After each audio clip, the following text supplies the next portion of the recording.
The white roses on the altar had started to wilt 2 hours ago. Gabrielle Washington stood perfectly still in her ivory wedding dress, her hands clutching the bouquet so tightly that her knuckles had gone pale. The church felt cavernous now, with most of the seats empty. She could hear every whisper, every shuffling foot, every pitying sigh that echoed through the space. "Maybe he's just stuck in traffic," someone had said at the 1-hour mark. "There must be an explanation," another voice had offered at 90 minutes. Now, at 2 hours and 43 minutes past the scheduled start time, no one was making excuses anymore. They were leaving. One by one, guests stood up, gathered their things and walked out. Some touched her shoulder as they passed. Others couldn't meet her eyes. Her cousin Tasha had cried and hugged her hard before her husband gently pulled her away. Gabrielle's mother had left after the first hour, too angry and humiliated to stay. Derek wasn't coming. The realization had settled over Gabrielle like a heavy blanket, suffocating and absolute. Derek Montgomery, the man she'd dated for 3 years, the man who'd proposed on a beach at sunset, the man who'd promised to love her forever, had left her standing at the altar in front of everyone she knew. Her phone had buzzed once an hour ago. She'd seen his name on the screen but couldn't bring herself to read the message. What could he possibly say that would make this better? The pastor, Reverend Williams, stood near the front pew, his expression a mixture of sympathy and discomfort. He'd performed hundreds of weddings in his 40 years of ministry, but this was something else entirely. He wanted to tell her to go home, to take off the dress, to stop torturing herself. But Gabrielle remained frozen in place, as if moving would make it all real. The afternoon sun streamed through the stained glass windows, casting colored shadows across the empty pews. Gabrielle stared at those shadows, watching them shift and change, anything to avoid looking at the reality around her. Her makeup, so carefully applied that morning, had long since been destroyed by tears. Her hair, professionally styled in elegant curls, had started to come loose from its pins. She'd spent 6 months planning this wedding. 6 months choosing flowers, tasting cakes, addressing invitations, arguing with vendors. 6 months dreaming about this day, imagining how perfect it would be. She'd pictured Derek's face when he saw her walking down the aisle. She'd rehearsed her vows 100 times, wanting every word to be perfect. She'd even practiced her new signature, Gabrielle Montgomery. What a fool she'd been. "Miss Washington." Reverend Williams approached slowly, like someone trying not to startle a wounded animal. "Perhaps it's time to go home. I can call someone to come get you." Gabrielle shook her head. She couldn't explain why she was still standing here, why she couldn't make her feet move toward the door. Maybe some part of her still hoped Derek would burst through those doors with a reasonable explanation. Maybe she was just too shocked to process what was happening. Or maybe she was punishing herself for being stupid enough to trust someone who could do this to her. "There are still a few people here," Reverend Williams said gently, gesturing toward the back of the church. Gabrielle turned slightly, following his gaze. In the very last row, almost hidden in the shadows, sat a man and a little girl. They hadn't moved during the entire ordeal. The man wore an expensive-looking dark blue suit, his posture straight and alert. The little girl, who couldn't have been more than 6 or 7, sat beside him in a green dress, her legs swinging slightly above the floor. Even from this distance, Gabrielle could see the child watching her with wide, curious eyes. Why were they still here? She didn't recognize them. They weren't on the guest list. The man seemed to sense her attention. He leaned down and whispered something to the little girl, who nodded solemnly. Then, to Gabrielle's surprise, he stood up and began walking down the aisle toward her. His footsteps echoed in the empty church, steady and purposeful. The little girl stayed in her seat, still watching with those enormous eyes. Gabrielle tensed, unsure what to expect. Was this Derek's lawyer coming to deliver some kind of formal breakup notice? A reporter who'd somehow heard about the failed wedding and wanted a statement? Her mind raced through increasingly unlikely scenarios as the man approached. He stopped a respectful distance away, his expression kind but serious. He had dark brown skin, neatly trimmed hair starting to gray at the temples, and eyes that looked like they'd seen their share of pain. There was something solid about him, something that suggested reliability and strength. "Miss Washington," he said, his voice low and even. "I know this is an incredibly difficult moment, and I apologize for intruding. My name is Nathan Pierce. I'm here because my daughter and I attended this church last month when we were new to the area, and Reverend Williams mentioned your wedding. We came today simply to witness what we thought would be a joyful occasion." Gabrielle stared at him, trying to process his words through the fog of her humiliation. They were strangers. They'd come to watch a wedding for people they didn't even know, and instead they'd witnessed her complete destruction. "I should have left when it became clear what was happening," Nathan continued. "But my daughter Lily, she insisted we stay. She said you looked like you needed someone to believe you deserved to be here. And she's right. You do deserve to be here. You deserve so much better than what happened today." The kindness in his voice cracked something inside Gabrielle. Fresh tears spilled down her cheeks and she couldn't stop them. This stranger had stayed. This little girl she'd never met had wanted to stay. While everyone who supposedly loved her had walked out, unable to bear witnessing her shame, these two people had remained. "Thank you," she whispered, her voice hoarse from crying. "You didn't have to stay." "Yes, we did," Nathan said simply. He glanced back at his daughter, who was now standing in the pew, her small hands gripping the wooden back of the seat in front of her. "Lily knows what it's like to feel abandoned. Her mother died 2 years ago, and sometimes she still feels like people leave when things get hard. She wanted you to know that someone stayed." The words hit Gabrielle like a physical blow. This child, who'd lost her mother, had stayed to support a complete stranger. The pure, simple kindness of it was almost too much to bear. Reverend Williams cleared his throat softly. "Mr. Pierce has made a very generous donation to the church in your honor, Miss Washington. He wanted to ensure that this day, despite its pain, would still result in something good." Gabrielle looked at Nathan in shock. "You didn't have to do that." "I wanted to," Nathan replied. "Pain is a terrible thing to waste. If we can transform it into something that helps others, then maybe it serves a purpose." He paused, seeming to consider his next words carefully. "Miss Washington, I know this is perhaps the worst possible time to discuss this, but I find myself in need of help, and I believe you might be exactly the person I'm looking for." Gabrielle blinked, confused. What could this wealthy stranger possibly need from her? Nathan continued, his tone measured and sincere. "I'm a single father trying to raise my daughter while managing a demanding career. I've been searching for someone to help care for Lily, someone who would treat her with genuine kindness and patience. I've interviewed dozens of candidates, but none of them felt right. Watching you today, seeing your grace under impossible circumstances, seeing how you've conducted yourself with dignity despite everything, I believe you might be the person we need."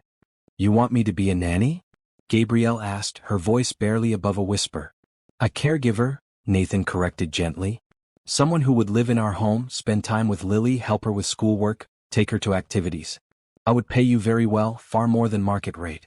You would have your own private suite, full access to everything in the house, and the freedom to make decisions about Lily's daily care.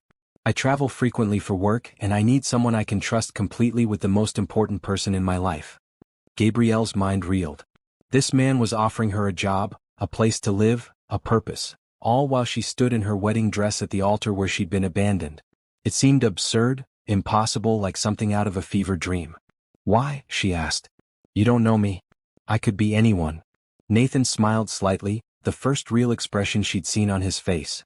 "I'm an excellent judge of character. I've built a successful business by understanding people, by seeing who they really are beneath the surface. And what I see in you, Miss Washington, is strength, resilience, and a kind heart. Those are the exact qualities I want around my daughter."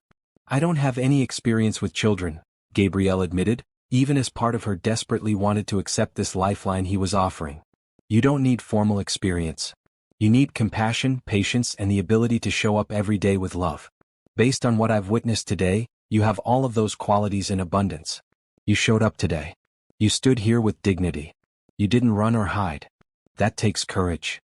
Gabrielle looked down at her bouquet, the flowers crushed and wilting in her grip. An hour ago she'd had a plan for her life. She was going to marry Derek, move into the apartment they'd picked out together, start a family in a few years. That future had evaporated like morning mist, leaving her with nothing. What did she have to go back to? The apartment she'd shared with Derek was already packed up, ready for their move after the honeymoon. Her job at the call center barely paid enough to cover rent on her own. Her mother had been so excited about the wedding that facing her now felt impossible. Gabrielle had no plan, no direction, no idea what came next.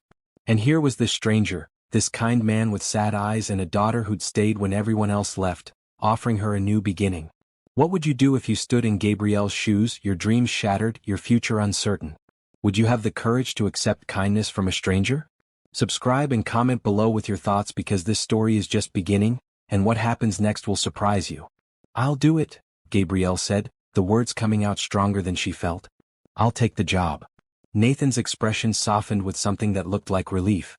You don't want time to think about it? To consider your options? What options? Gabrielle asked, a bitter laugh escaping her lips. I have no home, no plan, and apparently no judgment when it comes to people. But your daughter stayed. You stayed. That has to mean something. So yes, I accept. Thank you. No, Nathan said quietly. Thank you. Lily needs someone exactly like you, and I think you might need us too. Sometimes the universe has a strange way of bringing people together when they need each other most. He gestured toward where Lily still stood, watching them with those wide, serious eyes. Would you like to meet her properly? Gabrielle nodded, lifting the heavy skirt of her wedding dress as she walked down from the altar. Each step felt like leaving something behind, something painful but also something that had been weighing her down. By the time she reached the last pew, she felt lighter than she had in hours. Lily Pierce was even tinier up close, with honey-brown skin, thick dark hair pulled back in two puffs, and eyes that seemed far too knowing for such a young child. She wore a bright green dress with white flowers on it, and white shoes that looked brand new. Hello, Gabrielle said softly, kneeling down so she was at eye level with the little girl. Your father tells me your name is Lily. That's a beautiful name. You're very pretty, Lily said in a small, clear voice. Even though you're sad. The simple honesty of it made Gabrielle smile, the first genuine smile she'd managed all day. Thank you, sweetheart. You're very pretty too. Are you going to come live with us? Lily asked, tilting her head slightly. Daddy said he was going to ask you. Yes, Gabrielle replied. If that's okay with you. Lily considered this seriously, then nodded. It's okay. I think you need us. And maybe we need you too. Out of the mouths of children, Gabrielle thought. This little girl had understood something profound, something that the adults in Gabrielle's life had missed completely. Sometimes people needed each other, and recognizing that need wasn't weakness. It was wisdom. Nathan placed a gentle hand on his daughter's shoulder. Miss Washington will need time to collect her things and prepare for the move. Should we plan on tomorrow? Tomorrow? Gabrielle repeated, startled by how quickly this was all happening. Unless you'd prefer to wait longer, Nathan said. But I have the sense that staying in your current situation won't be comfortable. If I'm overstepping, please tell me. He wasn't overstepping. He was absolutely right. The thought of going back to the apartment, of facing Derek if he bothered to show up, of enduring the pitying looks and awkward questions from neighbors who'd known about the wedding, it all felt impossible. Tomorrow is fine, Gabrielle agreed. Tomorrow is perfect. Reverend Williams, who'd been standing quietly nearby, spoke up. I'll help you out of your dress, dear, and call your friend Tasha to bring you some regular clothes. Then Mr. Pierce can drive you home when you're ready. An hour later, Gabrielle sat in the back of Nathan's black luxury car, wearing the jeans and sweater Tasha had brought, her wedding dress carefully boxed and placed in the trunk. Lily sat beside her, holding a small stuffed rabbit and humming softly to herself. Nathan drove in silence, respecting Gabrielle's need to process everything that had happened. As they pulled up to the apartment building, Gabrielle saw Derek's car in the parking lot. Her stomach clenched, but before panic could set in, Nathan spoke. Would you like me to come up with you? Or wait here while you pack? Would you? Gabrielle asked, hating how small her voice sounded. I don't want to face him alone. Of course, Nathan said immediately. He turned to look at his daughter. Lily, you stay here and keep the doors locked. We'll be back in a few minutes. Okay, Daddy, Lily said, still humming and playing with her rabbit. Nathan walked beside Gabrielle into the building, his presence solid and reassuring. When they reached the apartment door, Gabrielle's hands shook as she turned the key. Derek was inside, she could hear the television. Taking a deep breath, she pushed the door open. Derek looked up from the couch, his face registering shock when he saw her. He was still wearing his tuxedo pants and an undershirt, his jacket and tie discarded on the floor. He looked tired and guilty but not sorry enough. Gabby, he started, standing up. I can explain.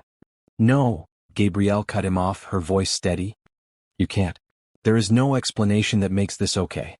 You left me standing at the altar for almost 3 hours, Derek.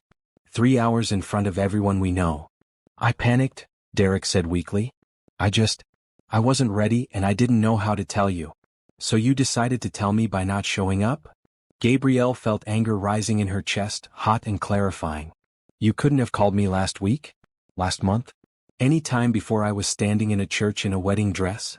Derek's eyes slid to Nathan, who stood quietly near the door, his expression neutral but his posture protective. Who's this? This is Nathan Pierce, Gabrielle said. I'm going to work for him as a caregiver for his daughter. I'm packing my things and leaving tonight. Tonight? Derek looked panicked now. Gabby, wait. Can't we talk about this? Figure things out. No, Gabrielle said firmly. You made your choice today. Now I'm making mine. I'm leaving Derek. And I'm moving forward with my life. She walked past him into the bedroom, where her suitcases sat ready for a honeymoon that would never happen. It took only minutes to grab her essential items, her clothes, her laptop, her important documents. Everything else could wait or could stay. She didn't care anymore.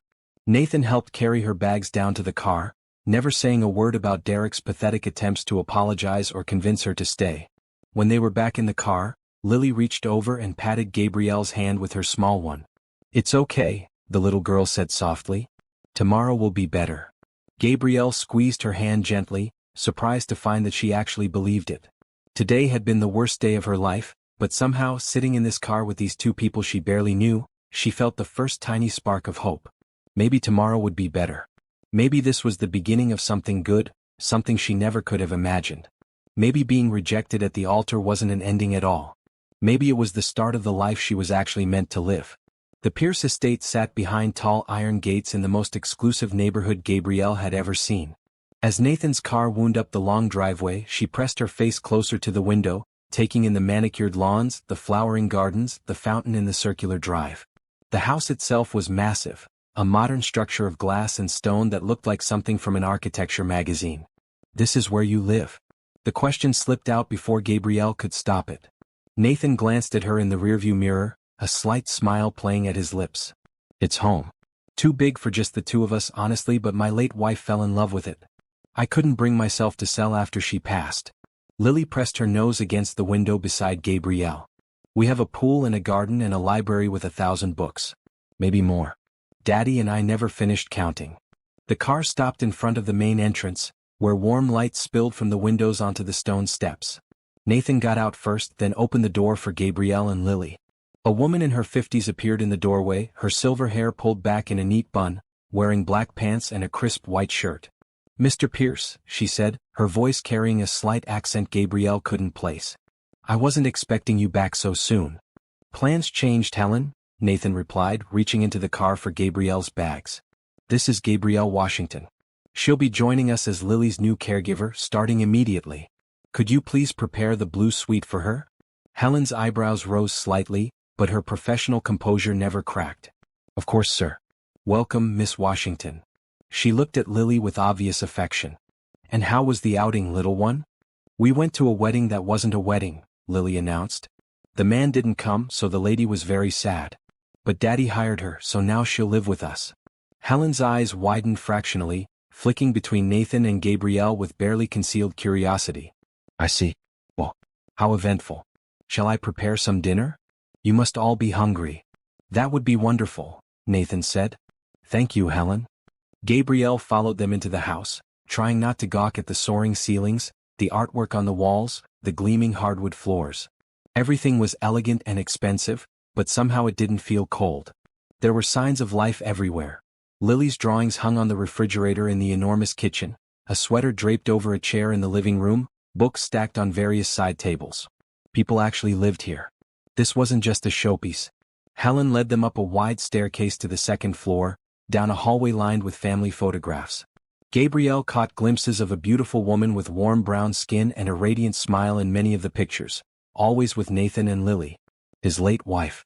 The grief in this house was still fresh, still present in the careful way these images were displayed.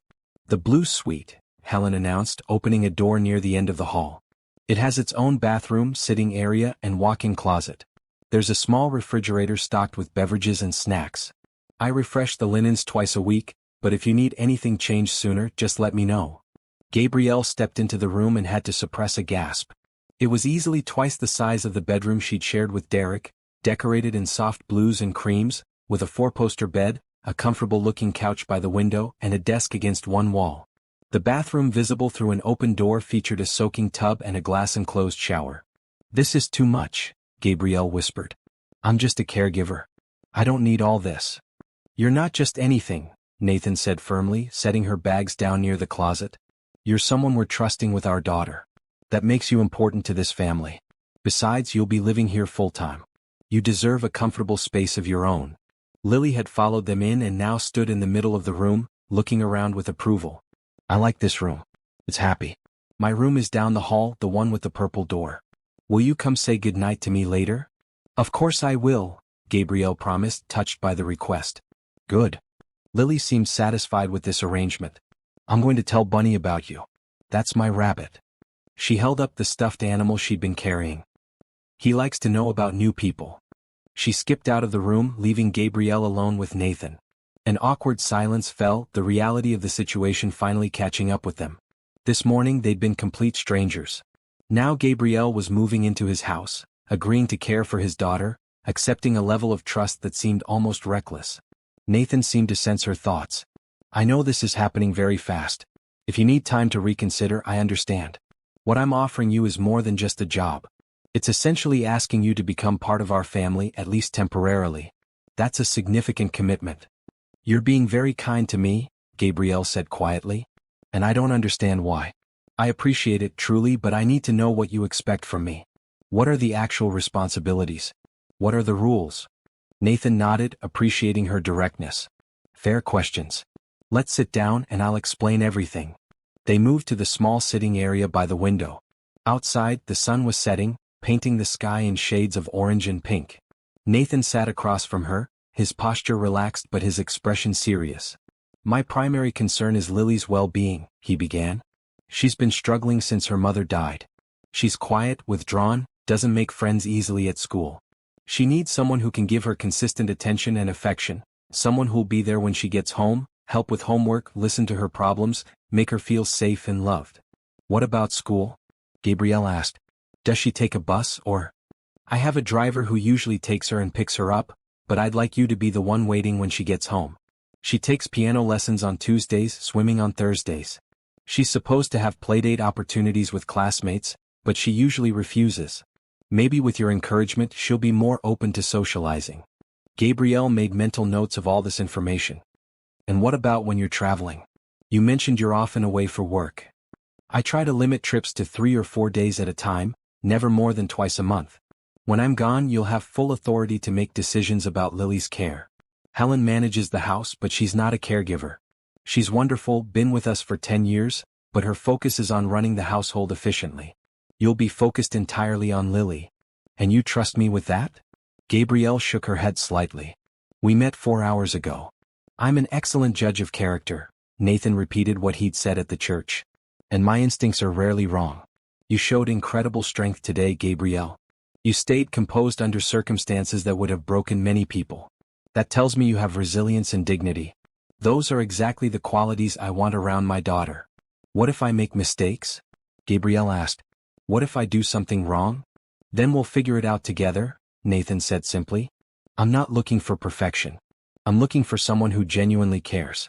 I've interviewed dozens of professional nannies with impressive credentials, but none of them felt right. They were efficient and knowledgeable, but there was no warmth, no real connection. Lily needs connection more than she needs someone who knows the latest child development theories. A soft knock interrupted them. Helen appeared in the doorway. Dinner is ready whenever you'd like to come down. I've prepared Lily's favorite, chicken and rice, along with a salad and fresh bread. Thank you, Helen, Nathan said, standing. We'll be right there. After Helen left, Nathan turned back to Gabrielle. One more thing before we go downstairs. I want you to know that you can leave at any time. If this doesn't work out, if you're unhappy, if you decide this isn't what you want, just tell me. I'll help you find another position, give you references, make sure you land on your feet. You're not trapped here. The generosity of the offer nearly brought fresh tears to Gabrielle's eyes. After spending the day feeling utterly powerless, having someone offer her complete autonomy felt like being handed back her dignity. I appreciate that, she managed to say. More than you know. Good. Now let's eat. Helen's cooking is extraordinary, and I have a feeling you haven't eaten all day. He was right. Gabrielle had been too nervous to eat breakfast, and lunch had been scheduled for after the ceremony that never happened. Her stomach growled at the mention of food, and Nathan smiled. Come on. Lily will be waiting. The dining room was less formal than Gabrielle expected, with a round table instead of the long rectangular one she'd imagined wealthy people used. Lily was already seated, her booster cushion giving her enough height to reach the table comfortably. She'd changed into purple pajamas with white stars on them, and her hair had been released from its puffs, falling in soft curls around her face. "You took forever," Lily announced. "I'm very hungry." "My apologies," Nathan said with mock solemnity, taking his seat. "We were discussing important matters." "Were you talking about me?" Lily asked, interested. "Some of it," Gabrielle admitted, sitting down across from the little girl. "Your father was telling me about your schedule, your activities, things like that." "I take piano," Lily said proudly. "And swimming. I'm not very good at swimming yet, but my teacher says I'm improving. Do you know how to swim?" "I do," Gabrielle said. "Maybe I can come watch you practice sometime." "Really?" Lily's face lit up. "Daddy's usually too busy to come to my lessons. It would be nice to have someone watching." Nathan's expression tightened slightly at this, a flash of guilt crossing his face. "I come when I can, sweetheart." "I know, Daddy," Lily said quickly, clearly not wanting to upset him. "You're very busy with work." Helen brought out the food, and for a few minutes, everyone focused on eating. The chicken was perfectly seasoned, the rice fluffy and fragrant. Gabrielle ate slowly, savoring every bite, feeling some of her strength returning with the food. "Miss Washington," Lily said suddenly, setting down her fork, "are you very sad about the man who didn't come today?" "Lily," Nathan said quietly, "that might not be something Miss Washington wants to discuss." "It's okay," Gabrielle said, appreciating the little girl's honesty. "Yes, sweetheart, I'm sad. I thought I was going to marry that man, and it hurts that he changed his mind."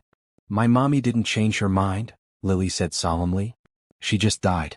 Daddy says she would have stayed if she could, but sometimes things happen that we can't control." "Your daddy is right," Gabrielle said gently. "And I'm very sorry about your mommy. That must make you sad too." Lily nodded, her eyes suddenly looking older than her 6 years. "Yes. But Daddy says sad feelings don't last forever. They get smaller over time. Do you think your sad feelings will get smaller?" "I hope so," Gabrielle replied honestly. "I think being here with you might help them get smaller faster." This seemed to please Lily. She went back to eating, apparently satisfied with the conversation. Nathan caught Gabrielle's eye across the table and mouthed, "Thank you." She nodded slightly, understanding that navigating discussions about grief with a 6-year-old wasn't easy, especially when he was dealing with his own loss. After dinner, Nathan excused himself to make some phone calls for work, leaving Gabrielle and Lily alone in the living room. The little girl immediately took Gabrielle's hand and led her upstairs. "You promised to say goodnight," Lily reminded her. "Come see my room." The room behind the purple door was exactly what Gabrielle would have imagined for a 6-year-old girl, if that girl had unlimited resources. The walls were painted a soft lavender, with white clouds stenciled near the ceiling. The bed was princess-style, with a canopy draped in sheer purple fabric. Shelves lined one wall, filled with books and toys organized by type. A play kitchen sat in one corner, a art easel in another. Everything was high quality but also well used. This wasn't a showroom. This was a space where a child actually played and lived. "It's beautiful," Gabrielle said sincerely. "Mommy helped me pick the colors," Lily said, climbing into bed. "Before she got sick. She said every girl should have a room that makes her feel like a princess." "She was right," Gabrielle agreed, pulling the covers up to Lily's chin. "You are a princess." "So are you," Lily said matter-of-factly. "Even though you're sad, you're still a princess. Princesses can be sad sometimes." The simple wisdom of it made Gabrielle smile. "That's true. Thank you for reminding me. Will you read me a story?" Lily asked, pointing to the bookshelf. "Daddy does, but sometimes he falls asleep before the end. He works too much." Gabrielle selected a picture book about a rabbit who went on adventures and settled into the chair beside Lily's bed. As she read, she watched the little girl's eyes grow heavy, her breathing slow and even. By the time the rabbit returned home in the story, Lily was fast asleep, one small hand curled under her cheek. Gabrielle sat there for a moment, watching this child who'd shown her such unexpected kindness today. Lily had insisted on staying at the church. She'd held Gabrielle's hand in the car. She'd accepted this strange new person into her home without hesitation. What had this little girl been through to develop such empathy at such a young age? "She likes you." Gabrielle startled slightly. Nathan stood in the doorway, his jacket removed and his sleeves rolled up. He looked tired but softer somehow, his defenses down now that he was home with his daughter. "She's wonderful," Gabrielle said quietly, standing up. "You're raising an incredible child." I'm trying, Nathan said, moving into the room to kiss Lily's forehead gently. Some days are better than others. Today was a good day despite how it started for you. They walked out into the hallway, leaving Lily's door slightly ajar the way Nathan said she preferred. The house felt different at night, quieter, more intimate. Gabrielle was acutely aware that she was alone with this man she barely knew in his home, about to spend the night under his roof. I should let you get settled, Nathan said, reading her discomfort. Helen left some pajamas and toiletries in your room in case you need anything. Tomorrow we can discuss salary, schedule, all the practical details. But tonight just rest. You've been through an ordeal. Mr. Pierce, Gabrielle started. Nathan, he corrected gently. If you're going to live here, we should be on a first-name basis. Nathan, she tried again. Why are you really doing this? The job, the generous pay, the beautiful room. You could have anyone. Why me? Nathan was quiet for a long moment, his gaze distant. Because when I looked at you today, standing at that altar with such dignity despite your pain, I saw the kind of strength my daughter needs to see. She's been surrounded by people who tiptoe around her grief, who treat her like she's fragile. But you're someone who knows real pain and still shows up with grace. That's the example I want in her life. He paused, then continued, and maybe selfishly I saw someone who needed a fresh start. After my wife died, people gave me the space to rebuild my life. They offered help without judgment. I wanted to do the same for you. Call it paying forward the kindness I received. Gabrielle felt something tight in her chest loosen slightly. Thank you. For everything. I won't let you down. I know you won't, Nathan said with quiet confidence. Good night, Gabrielle. Welcome home. Gabrielle woke to sunlight streaming through windows she didn't recognize, in a bed far more comfortable than any she'd ever slept in. For a confused moment, she thought she was in a hotel. Then yesterday crashed back into her consciousness. The wedding, the abandonment, Nathan's unexpected offer, Lily's sweet face. She sat up slowly, taking in the blue suite in daylight. Someone had unpacked her suitcases while she slept. Her clothes hung neatly in the walk-in closet, her toiletries arranged on the bathroom counter, her laptop set up on the desk. A handwritten note sat on the nightstand. Didn't want to wake you. Breakfast is in the kitchen whenever you're ready. Take your time. Helen. Gabrielle showered in the massive bathroom, letting hot water wash away the tension she'd been carrying. She dressed in jeans and a red sweater, nothing fancy, trying to look approachable for Lily. When she made her way downstairs, following the sound of voices and the smell of coffee, she found Nathan and Lily already in the kitchen. Good morning, Nathan said, looking up from his tablet. He wore dark slacks and a light blue shirt, clearly dressed for work. I hope you slept well. Better than I expected, Gabrielle admitted. That bed is incredible. It should be. My wife spent 3 months picking out mattresses for every room in this house. His expression was fond rather than sad when he mentioned her. She believed life was too short for uncomfortable beds. Lily sat at the kitchen counter eating pancakes shaped like stars. She wore her school uniform, a navy skirt and white shirt, with her hair pulled back in the same 2 puffs from yesterday. Miss Washington, do you like pancakes? Helen makes them with chocolate chips inside. I love pancakes, Gabrielle said, sliding onto a stool beside the little girl. And you can call me Gabrielle if you want. Miss Washington sounds very formal. Daddy says I have to be respectful, Lily said seriously. And Daddy is right, Nathan interjected. But I think Miss Gabrielle is a good compromise. Respectful but friendlier. Miss Gabrielle, Lily tested the name. I like it. Helen appeared with a plate of star-shaped pancakes and set them in front of Gabrielle, along with a steaming mug of coffee prepared exactly how she'd taken it last night. The woman didn't miss anything. Thank you, Helen, Gabrielle said gratefully. My pleasure, dear.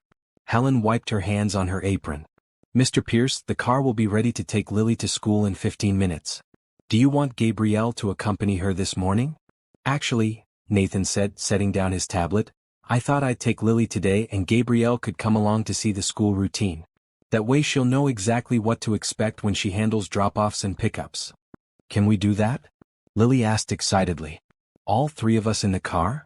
Absolutely, Nathan confirmed. Finish your breakfast. 20 minutes later, they were in Nathan's car heading toward Lily's school. The morning traffic was heavy, giving Gabrielle a chance to observe the neighborhood in daylight. Every house was impressive, every lawn perfectly maintained. This was a world she'd never imagined being part of. Lily attends Riverside Academy, Nathan explained as they drove. It's a private school, small class sizes, excellent teachers. She's in first grade with Mrs. Patterson, who's wonderful with shy children. Lily's been struggling to make friends, but Mrs. Patterson has been patient and supportive. Do the other children know about her mother? Gabrielle asked carefully. Yes. The school counselor worked with Lily's class at the beginning of the year to help them understand grief and loss. Most of the kids have been kind, but Lily still keeps to herself. Nathan glanced at his daughter in the rearview mirror. She's working on it though. Aren't you, sweetheart? I'm trying, Lily said quietly. But it's hard when everyone asks questions. What kind of questions? Gabrielle asked. Like, what happened to your mommy? And does it make you sad? And are you going to cry? Lily's voice was matter-of-fact, but Gabrielle could hear the strain underneath. I don't like talking about it all the time. That makes sense, Gabrielle said. It's your private feelings. You don't have to share them with everyone. Lily looked at her with something like relief. That's what I think too. Riverside Academy was housed in a converted mansion, all brick and ivy, with a playground visible behind the main building. Children in matching uniforms streamed toward the entrance, backpacks bouncing, voices excited. Nathan pulled into the drop-off line. Usually Marcus drives her, Nathan explained. He's my regular driver. He'll wait in the lot and then pick her up at 3:30. But like I said, I'd prefer if you're the one here when she comes out. Kids need familiar faces, not just employees doing a job. I understand, Gabrielle said. When it was their turn, Nathan got out and opened Lily's door, helping her with her backpack. Gabrielle watched through the window as he knelt down to Lily's level, adjusting the collar of her shirt and saying something that made her giggle. The obvious love between them was touching and a little painful to witness. Derek had never wanted children, had always deflected when Gabrielle brought up the topic. Watching Nathan with Lily made her wonder what she'd been settling for. Lily suddenly ran back to the car and tapped on Gabrielle's window. When Gabrielle rolled it down, the little girl leaned in. Will you be here when I get home? She asked. Yes, Gabrielle promised. I'll be right here waiting for you. Good.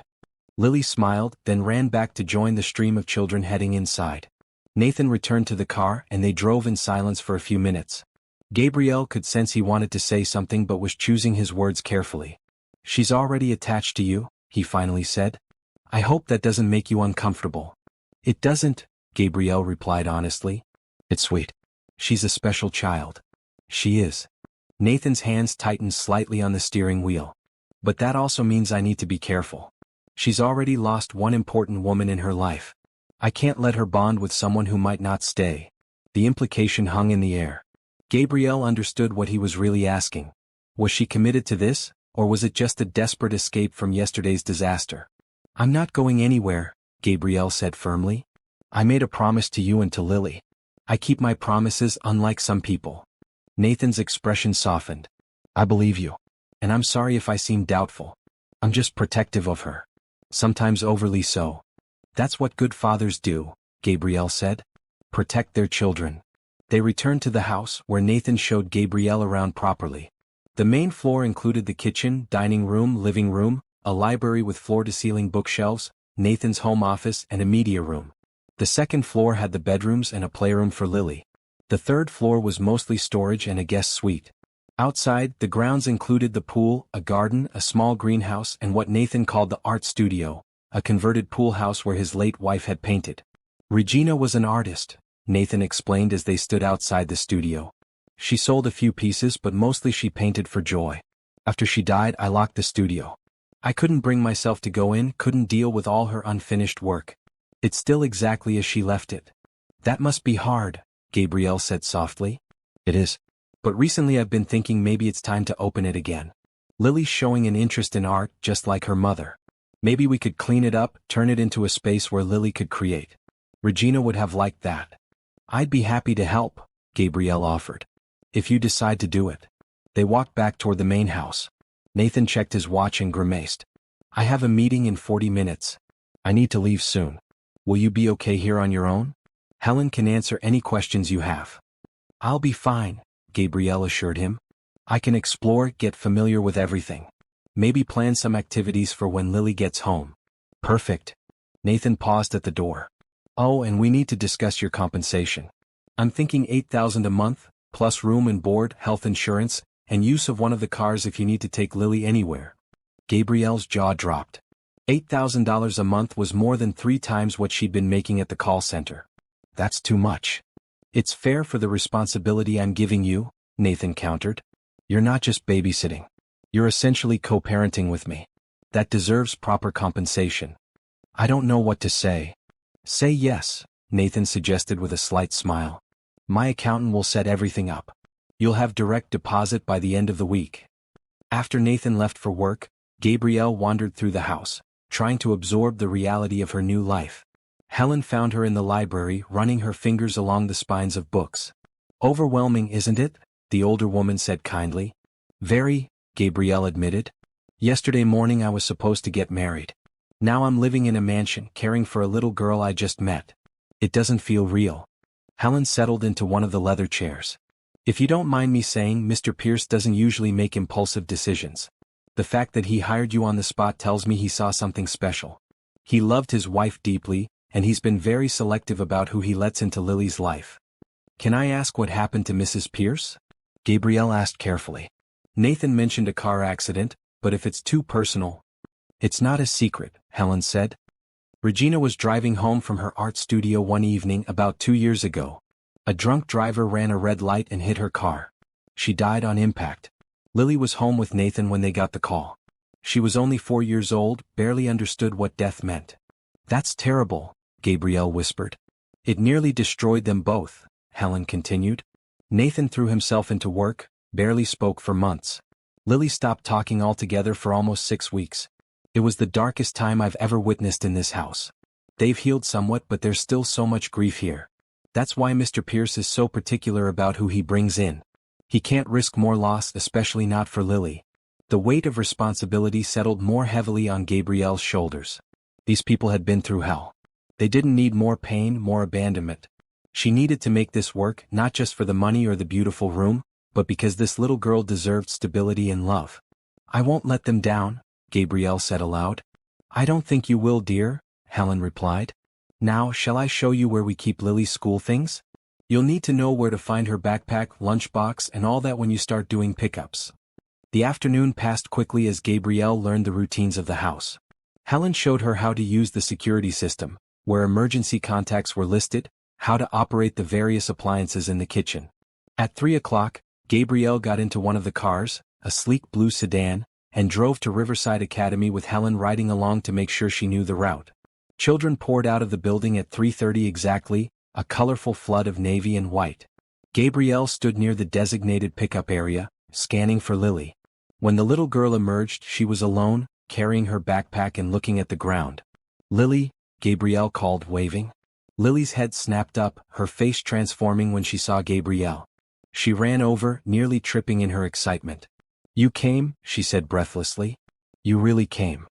Of course I did, Gabrielle said, opening the car door for her. I promised, didn't I? Lots of people make promises, Lily said, climbing into her booster seat. But you kept yours. The simple statement broke Gabrielle's heart a little. This child was already so aware of broken promises, of people not following through.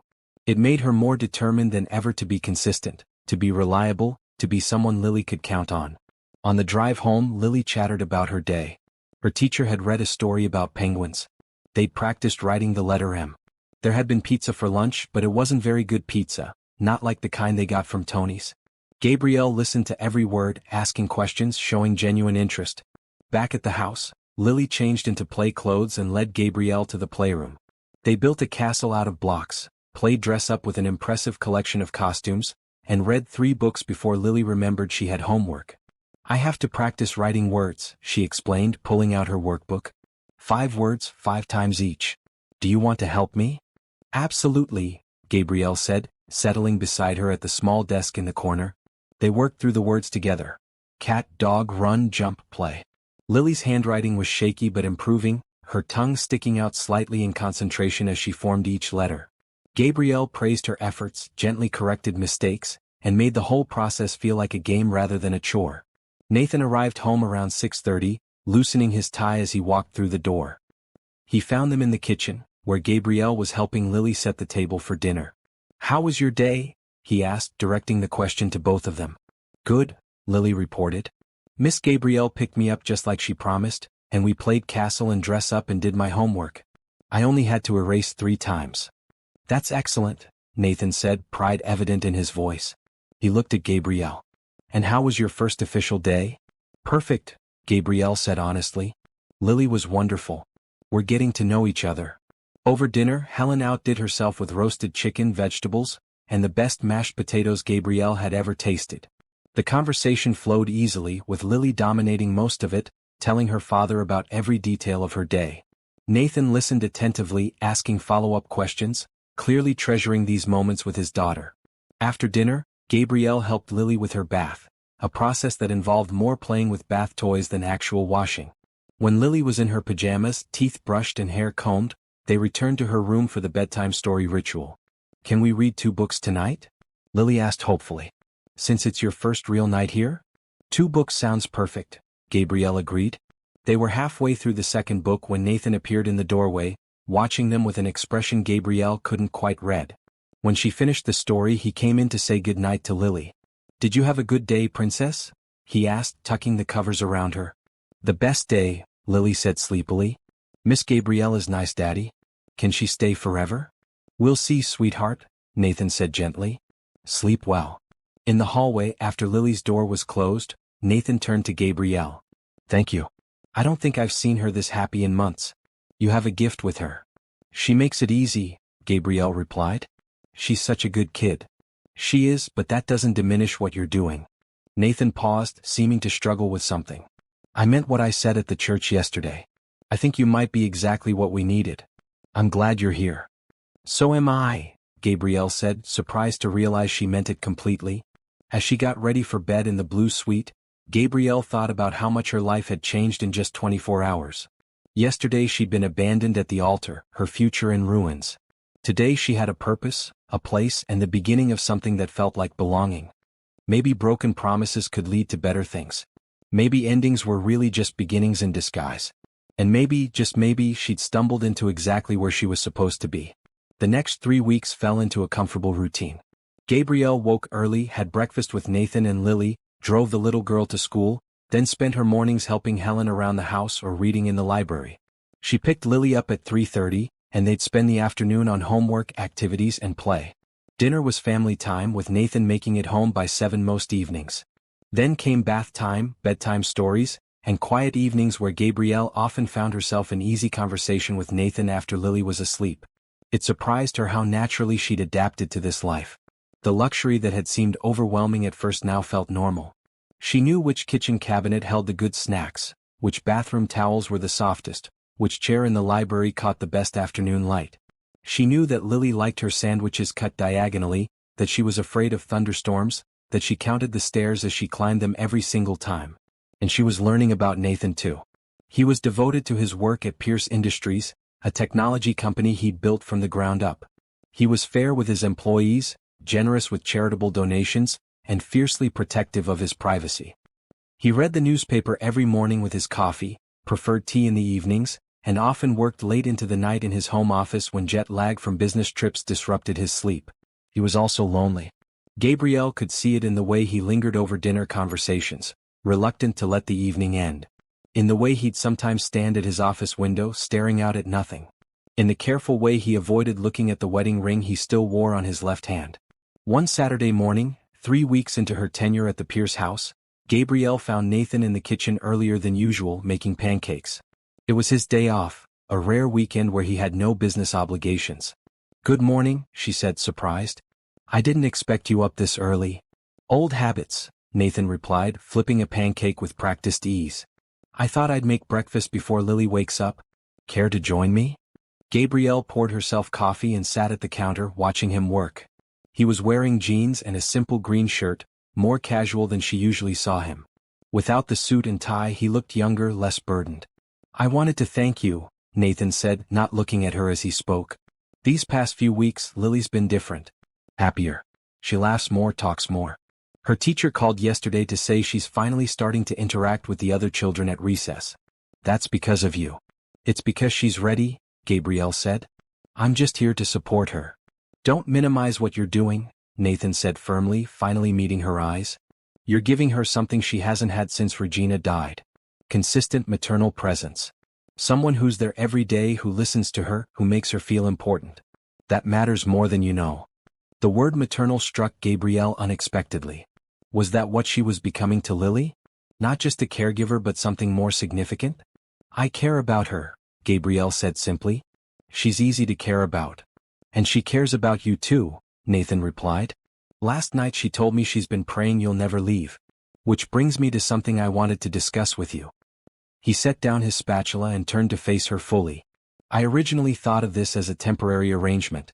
You needed a place to recover from what happened. I needed immediate help with Lily. But it's become clear that this is working better than I could have hoped. I'd like to make this permanent. Not just a job, but a real long-term commitment to our family. Gabrielle's heart beat faster. Permanent how?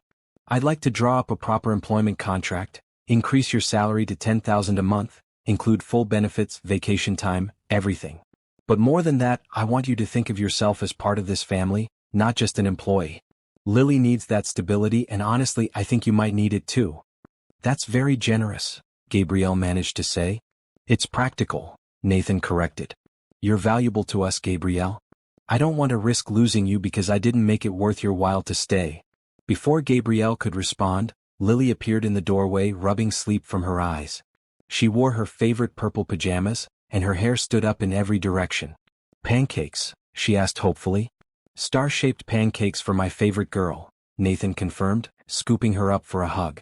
And Miss Gabrielle is joining us. Good, Lily said, settling into her seat. Can we do something fun today? All three of us together? Nathan and Gabrielle exchanged glances. They hadn't spent much time as a trio outside of meals and bedtime routines. Most of Nathan's free time with Lily was on weekends, when Gabrielle deliberately gave them space. What did you have in mind? Nathan asked. The zoo, Lily said immediately. We haven't been to the zoo in forever. Mommy used to take me, but we stopped going after she died. The request hung in the air. Nathan's expression tightened, and Gabrielle could see him struggling with the memory. But before he could deflect or make excuses, Gabrielle spoke up. I think the zoo sounds perfect. We could pack a picnic lunch, make a whole day of it. Really? Lily looked between them hopefully. Really? Nathan agreed, making the decision. Let's do it. It's been long enough. Your mother would want you to still enjoy the places you visited together.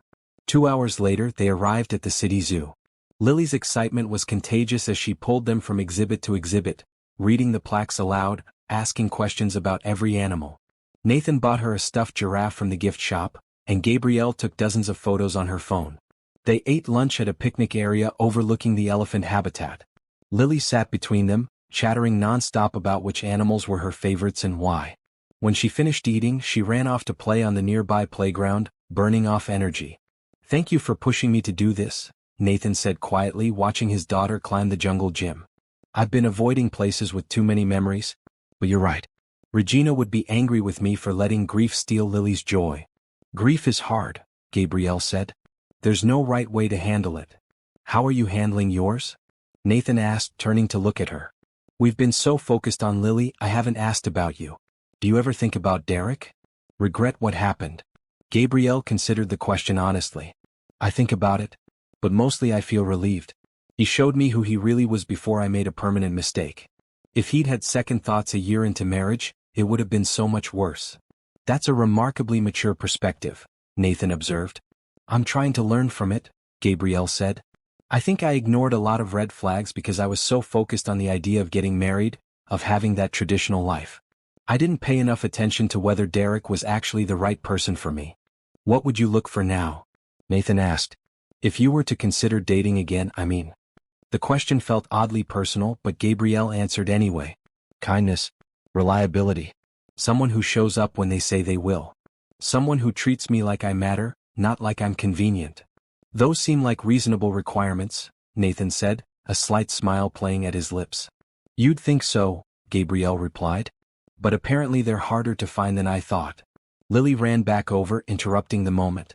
Can we see the penguins? Please? They spent another 2 hours at the zoo before heading home, all of them tired but happy. Lily fell asleep in the car, her new stuffed giraffe clutched in her arms.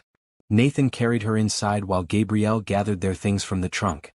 In the foyer, Nathan paused. Today was good. We should do more of this. Family outings, I mean. If you're comfortable with that. I'm comfortable, Gabrielle assured him. That night, after Lily was asleep, Gabrielle found Nathan in the library, a glass of wine in his hand, staring at a photograph on the shelf. It showed him, Regina and baby Lily, all smiling at the camera.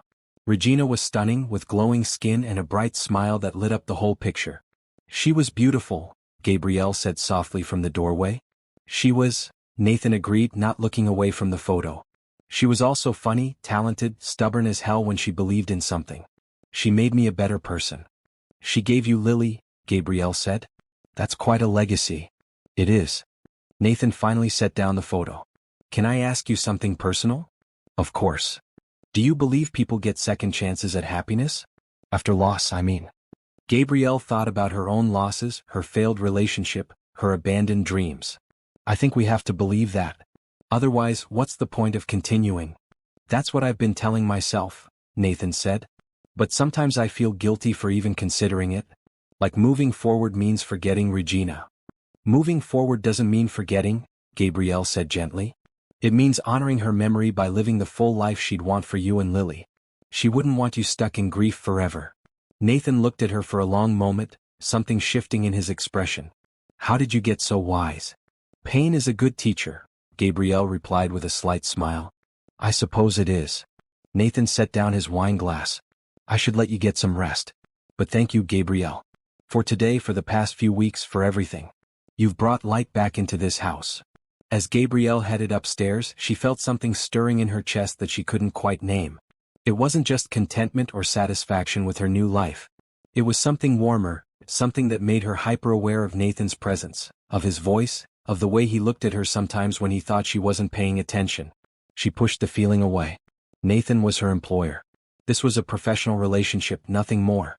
The fact that they'd become friends, that they shared easy conversations and comfortable silences, didn't mean anything beyond mutual respect and shared purpose. But as she lay in bed that night, Gabrielle couldn't stop replaying the day. The way Nathan had laughed at Lily's jokes. The way he'd instinctively reached for Gabrielle's hand when Lily had run too far ahead. The way his eyes had softened when he thanked her in the library. She was in dangerous territory, she realized. She was starting to care about Nathan Pierce as more than just her employer. She was starting to imagine what it might be like if they were a real family, not just people playing roles. It was foolish and risky, she told herself. She'd barely recovered from Derek's betrayal. She had no business developing feelings for anyone, especially not her boss. But feelings, she was learning, didn't always follow logic. They grew quietly in the spaces between words, in shared glances and small kindnesses, in the gradual building of trust and understanding. And despite her best intentions to keep things professional, Gabrielle could feel herself falling. The question was, what was she going to do about it? The first Tuesday of November brought unseasonably cold weather and the decision to finally open Regina's art studio. Nathan announced it at breakfast, his voice casual but his hands gripping his coffee mug a little too tightly. I've been thinking, he said, not looking at either Gabrielle or Lily. It's time to open up the studio. Lily's been asking to paint more, and it seems wrong to keep all of Regina's art supplies locked away and used. Lily's eyes went wide. Really, Daddy? We can go in Mommy's studio? Really, Nathan confirmed. But we're going to do it together. As a family. The word family hung in the air.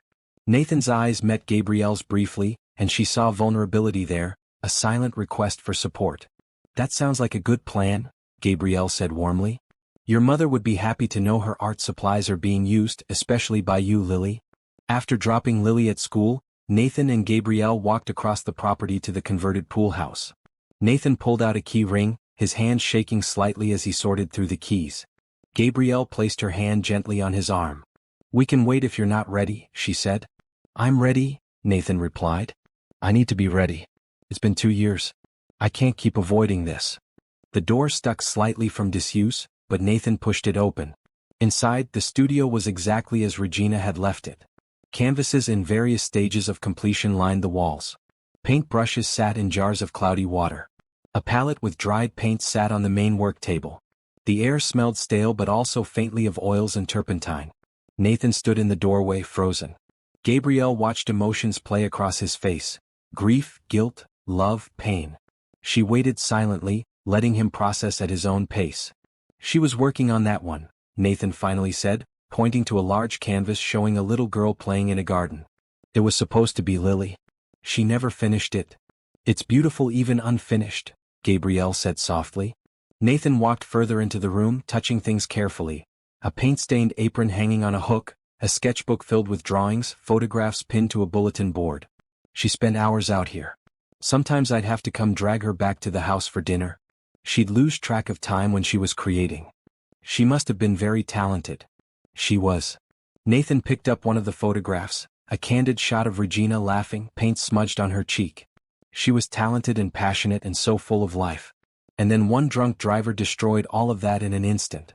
The bitterness in his voice was sharp, a glimpse of the anger he usually kept carefully controlled.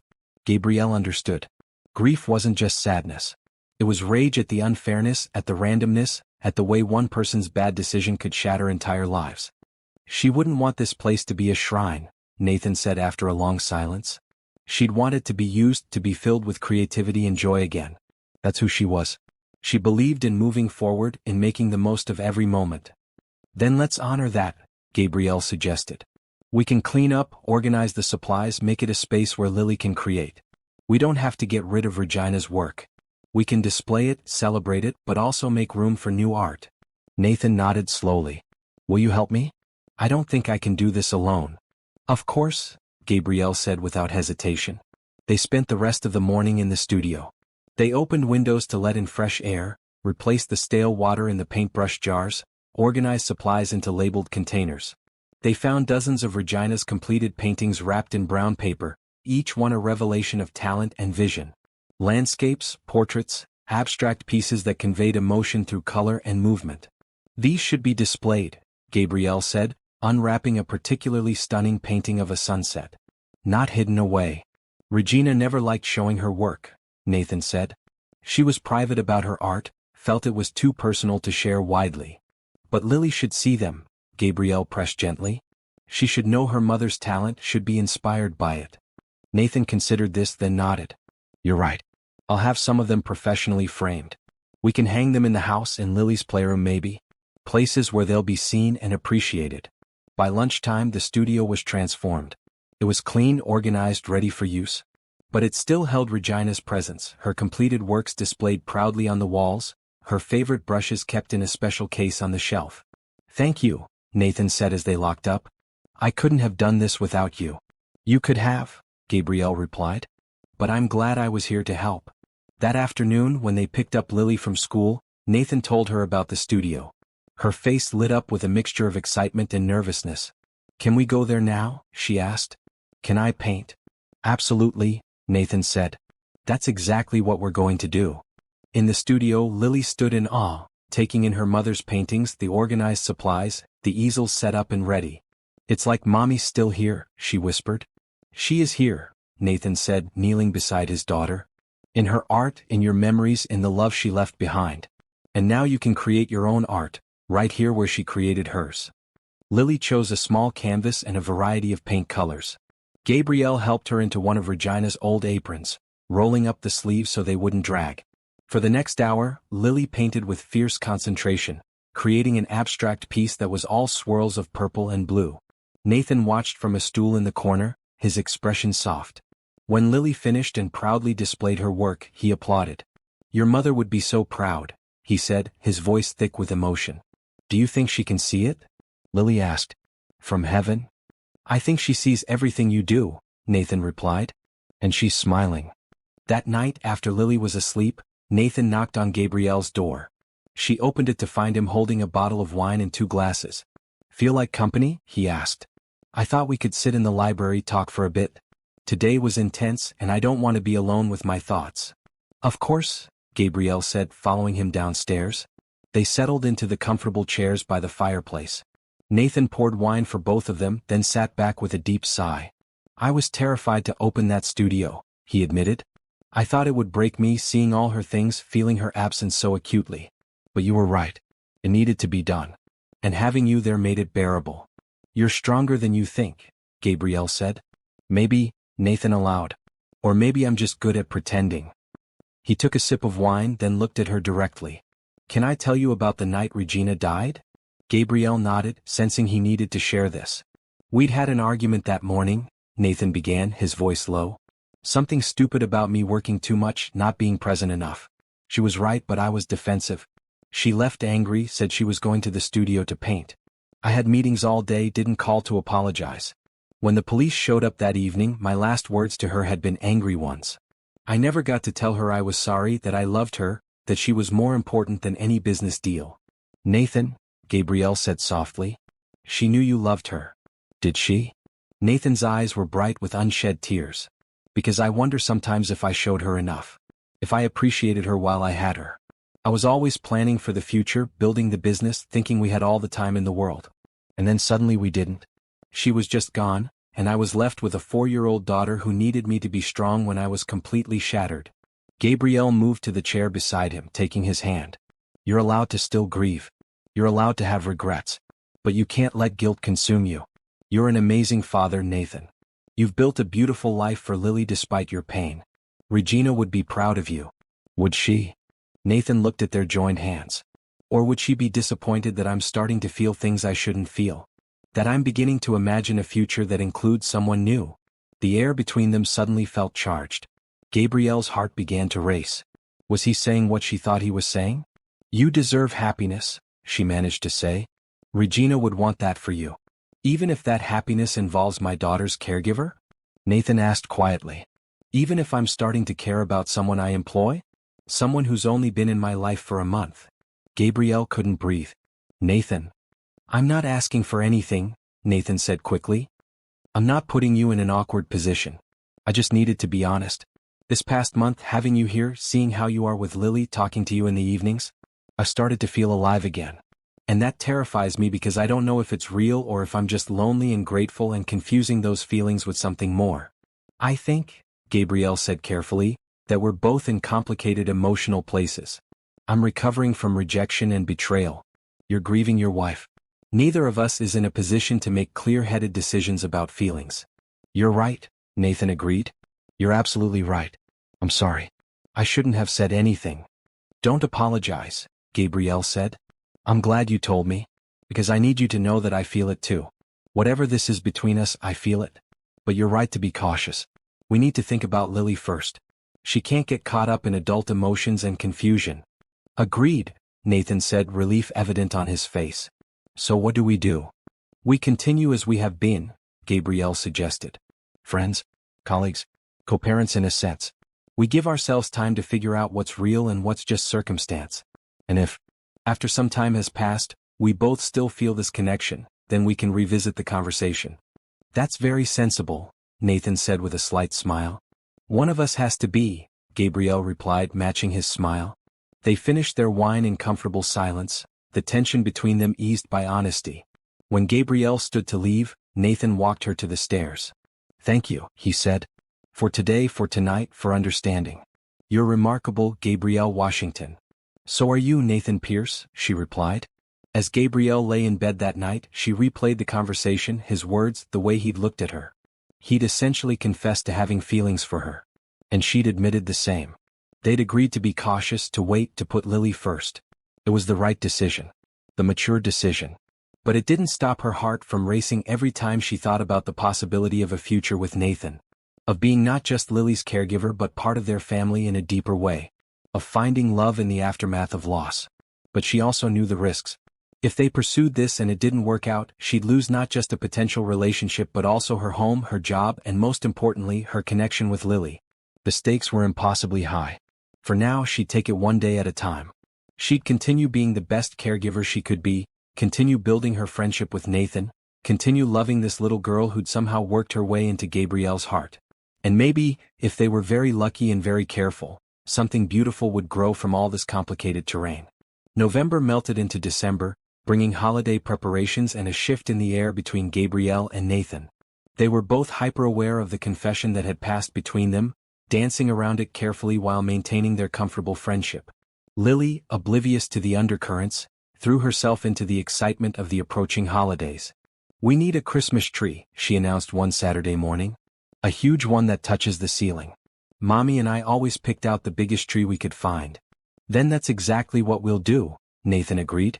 He glanced at Gabrielle. You'll come with us, won't you? Help us pick out the perfect tree. I wouldn't miss it, Gabrielle replied, ignoring the flutter in her stomach at the way he smiled at her. They drove to a tree farm on the outskirts of the city, where rows upon rows of evergreens stood waiting.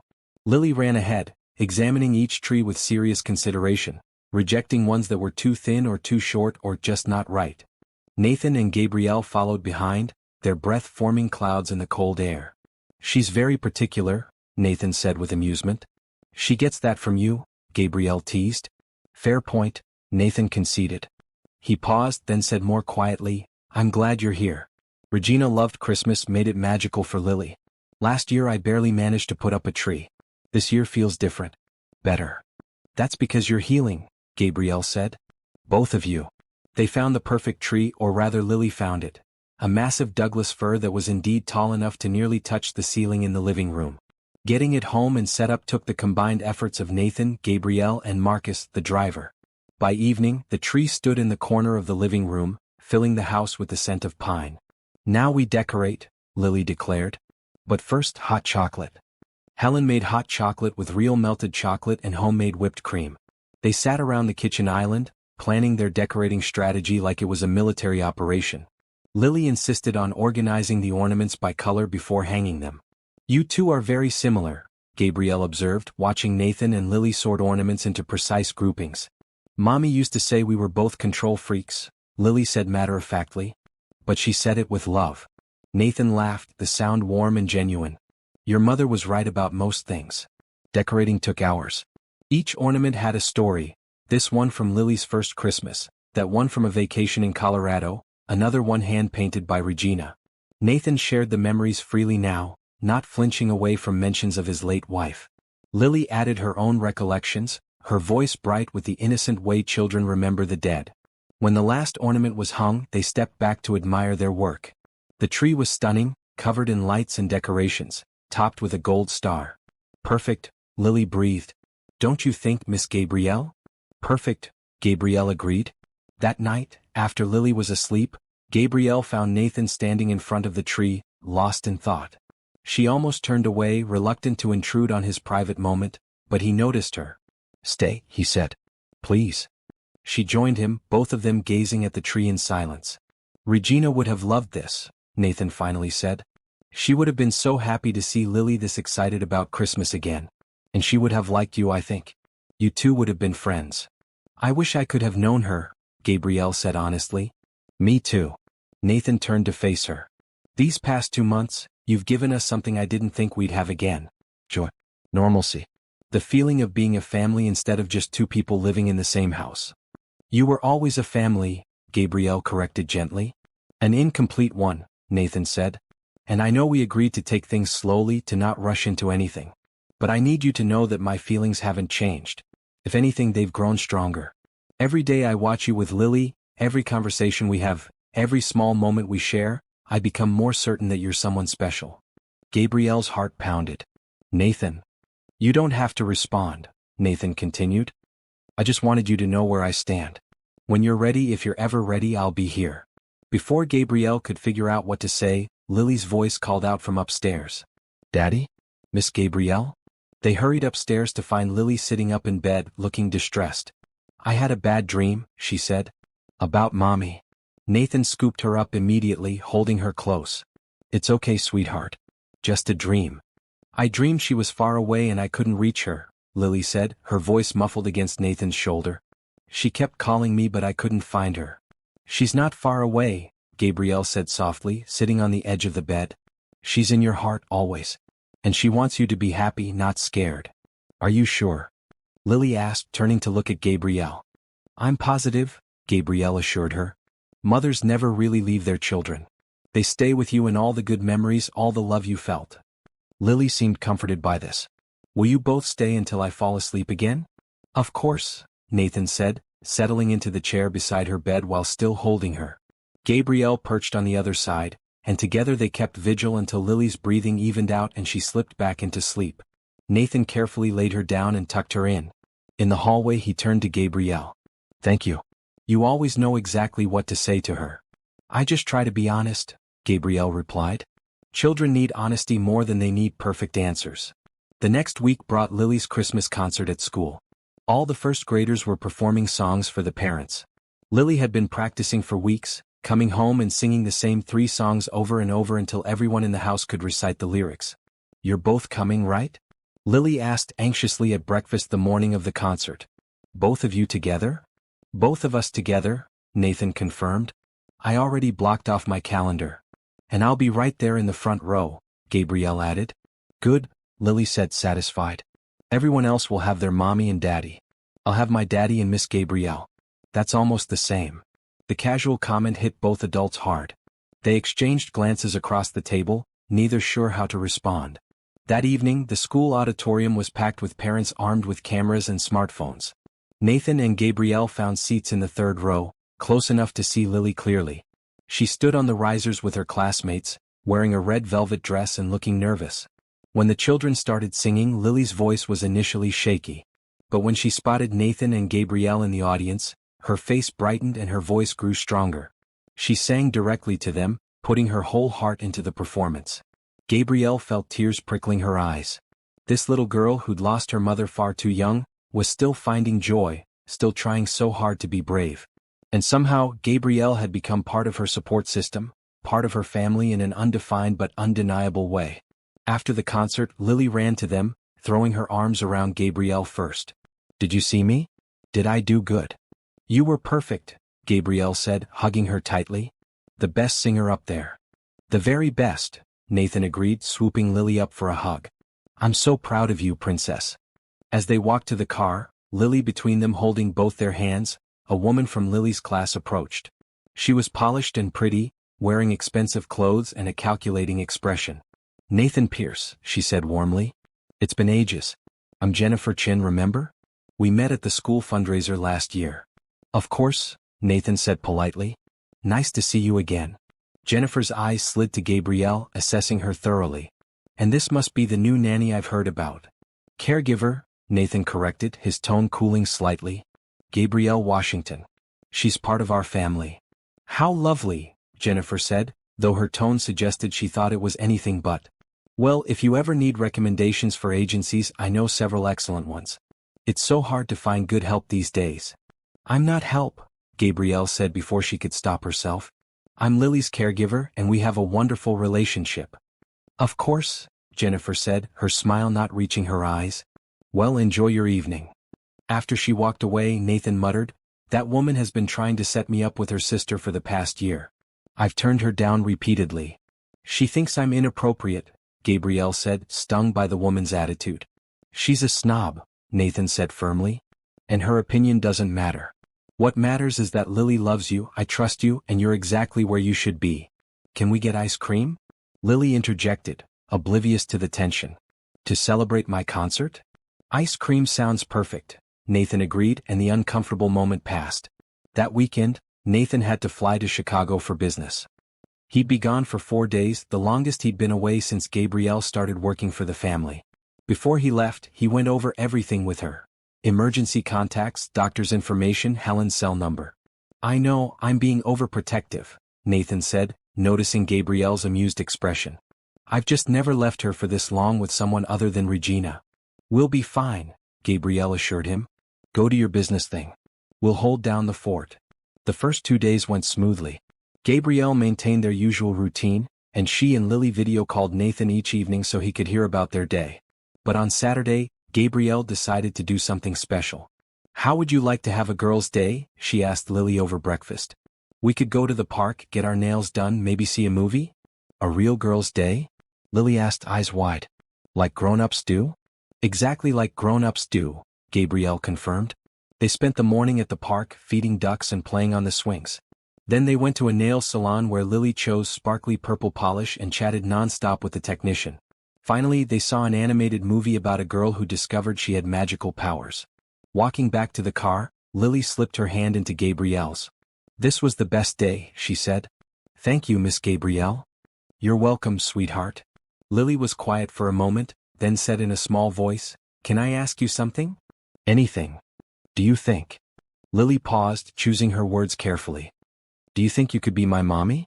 I know you're not my real mommy, but maybe you could be like my mommy? Forever?" Gabrielle stopped walking, her breath catching. The question hung in the air between them, enormous and impossible and heartbreaking in its simple honesty. Lily. Gabrielle knelt down to the little girl's level, taking both her hands. I love spending time with you. I love being part of your life. But being someone's mommy is something that has to happen naturally over time. It's not something we can just decide. But you like me, right? Lily asked anxiously. And Daddy likes you. I can tell he does. So why can't you just stay forever and be my mommy? Life is more complicated than that, honey, Gabrielle said gently. You're Daddy and I need to figure out a lot of things. And whatever happens, it has to be right for all of us. But you're not going to leave, are you? Lily's eyes filled with tears. Everyone always leaves. Mommy left even though she didn't want to. And the nannies before you, they all left too. You're the first one who feels like she really cares. Please don't leave. Gabrielle pulled Lily into a tight hug, her own eyes stinging. I'm not going anywhere, sweetheart. I promise. Whether I'm your official mommy or just Miss Gabrielle, I'll be here as long as you need me. Forever.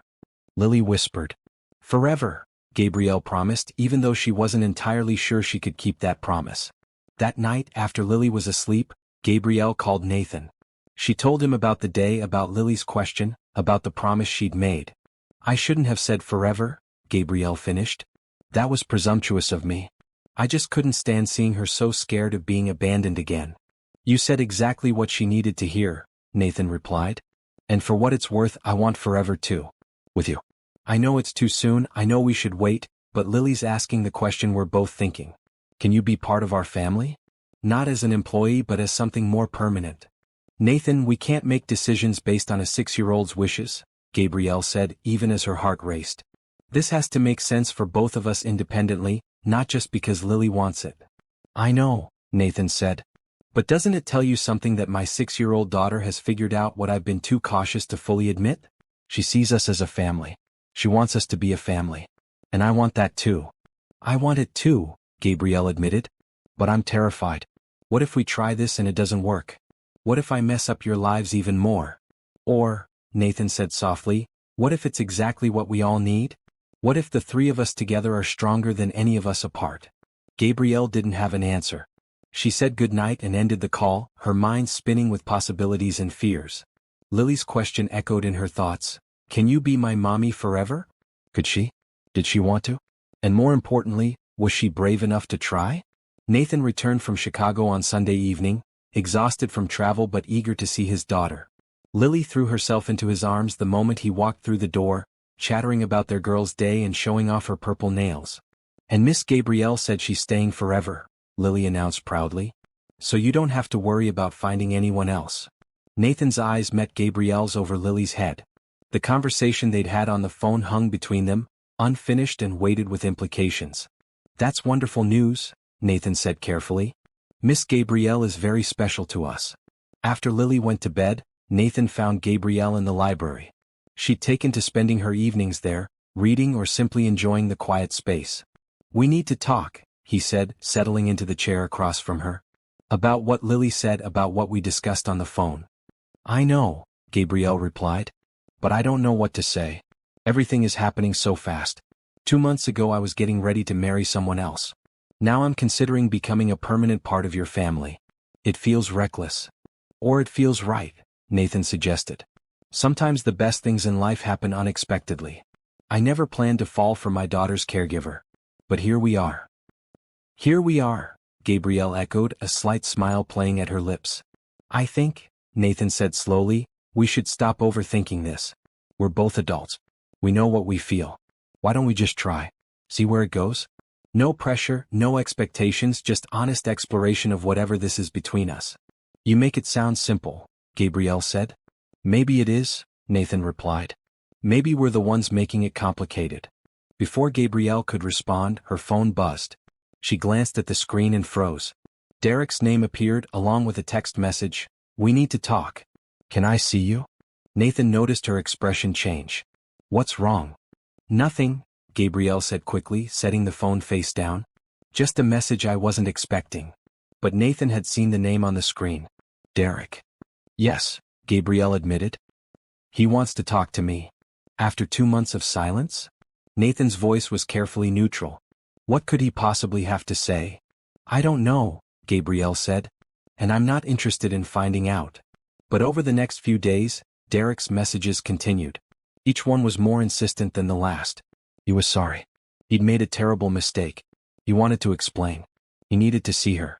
Finally, he showed up at the Pierce estate. Helen came to find Gabrielle in the playroom where she was helping Lily with a puzzle. There's a man at the gate, Helen said, her expression disapproving. He says his name is Derek Montgomery and that he needs to speak with you urgently. Gabrielle's stomach dropped. Tell him I'm not interested. I already did, Helen replied. He says he'll wait all day if necessary. Lily looked up from her puzzle, sensing tension. Who's Derek? No one important, Gabrielle said, trying to keep her voice light. Just someone I used to know. But Derek wasn't giving up. Over the intercom system, his voice came through, tinny but audible. Gabby, please. Just give me 5 minutes. That's all I'm asking. Nathan, who'd been working in his home office, appeared in the doorway of the playroom. Is this happening right now? Apparently, Gabrielle said, frustrated and embarrassed. I'm sorry. I'll get rid of him. I'll come with you, Nathan said immediately. That's not necessary. Yes, Nathan said firmly. It is. They left Lily with Helen and walked down the driveway to where Derek stood on the other side of the gate. He looked different from the last time Gabrielle had seen him. Thinner, tired, his clothes rumpled. But when he saw her, his face lit up. Gabby, he breathed. Thank God. I've been trying to reach you for weeks. I got your messages, Gabrielle said coldly. I chose not to respond. Derek's eyes slid to Nathan, taking in his protective stance beside Gabrielle. Is this him? The guy you're working for? That's none of your business, Gabrielle replied. I think it is my business, Derek said, his tone turning aggressive. You moved on pretty quickly. Makes me wonder if something was going on before the wedding. How dare you, Gabrielle said, her voice shaking with anger.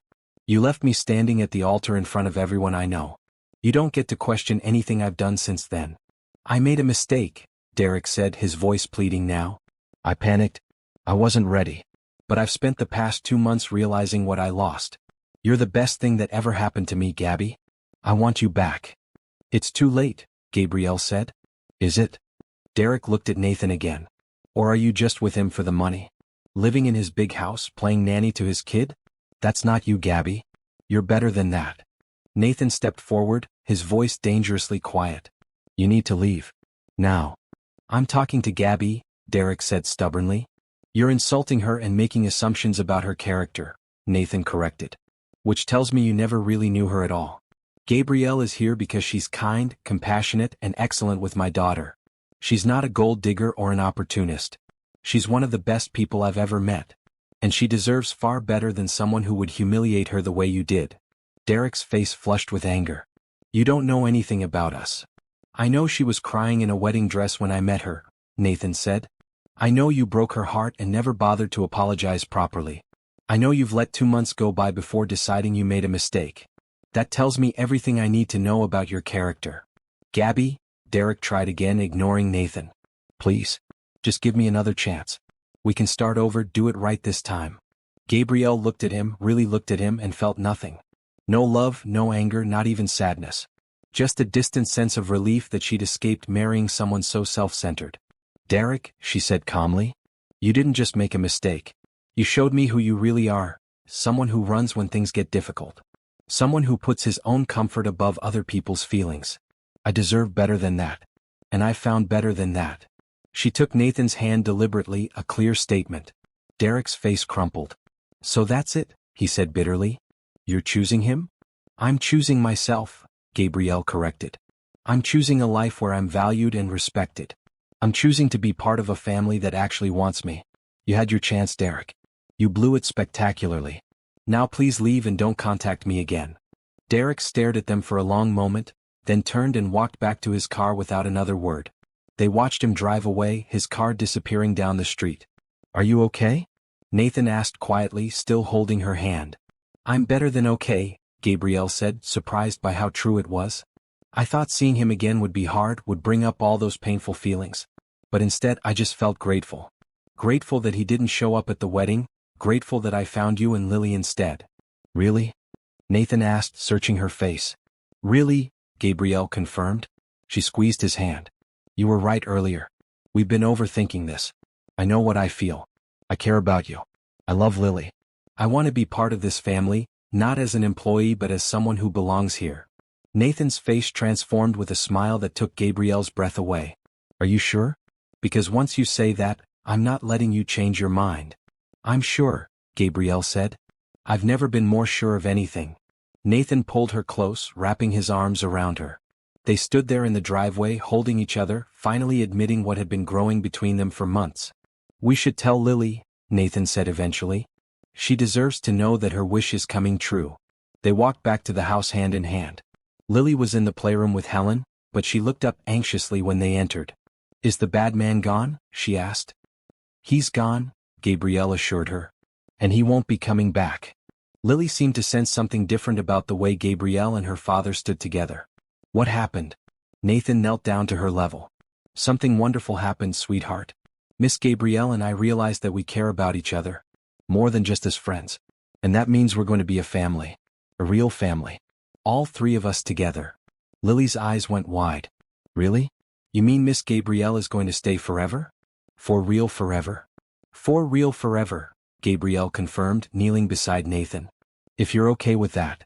If I'm okay with it? Lily threw her arms around both of them. It's what I've been wishing for every single night. You're going to be my new mommy?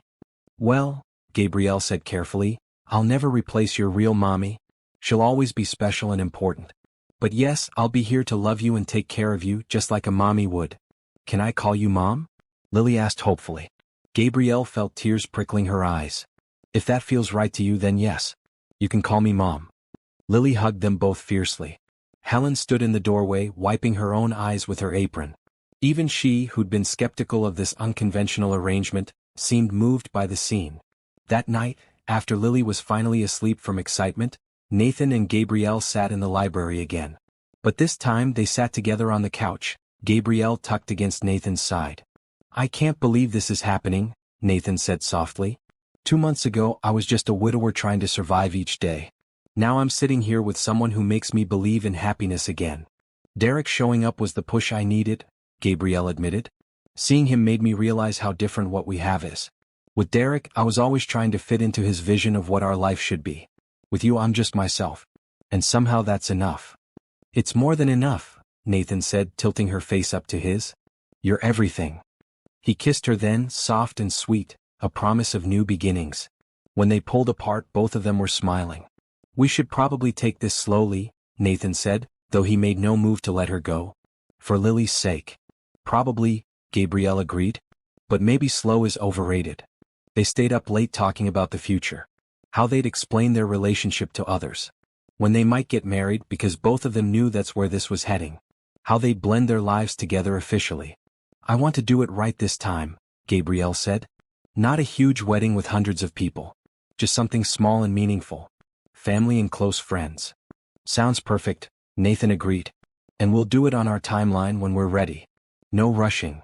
But even as they talked about taking it slow, both of them knew the truth. They were already committed, already planning a life together, already functioning as a family. The rest was just formalities. We're halfway through this incredible journey of second chances and unexpected love. What do you think will happen next? Will Gabrielle and Nathan face more obstacles, or is their happiness secured? Subscribe if you haven't already and drop a comment with your predictions. Your engagement means everything to this story's continued creation. The weeks following Derek's appearance and Gabrielle's decision to officially become part of the Pierce family were some of the happiest of her life. There was a freedom in no longer hiding their feelings.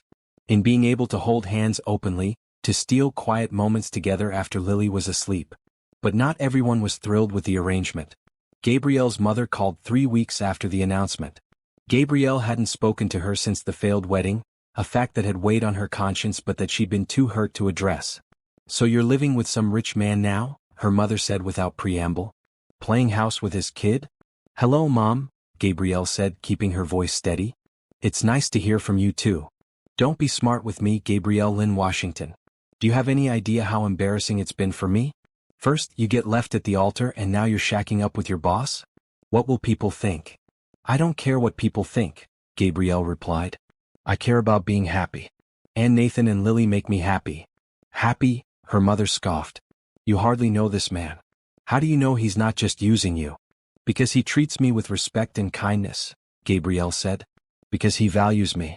Because we're building something real together. Real, her mother repeated sarcastically. Gabrielle, you're the help. You're his employee. Men like that don't marry women like us. They use them and move on. The words stung, hitting on Gabrielle's deepest insecurities. You don't know Nathan. He's not like that. They're all like that when it comes down to it, her mother said bitterly. Mark my words, you're going to get your heart broken again. And this time, don't come crying to me. The call ended badly, leaving Gabrielle shaken. Nathan found her sitting in the library staring out the window. What's wrong? He asked immediately. Gabrielle told him about the conversation.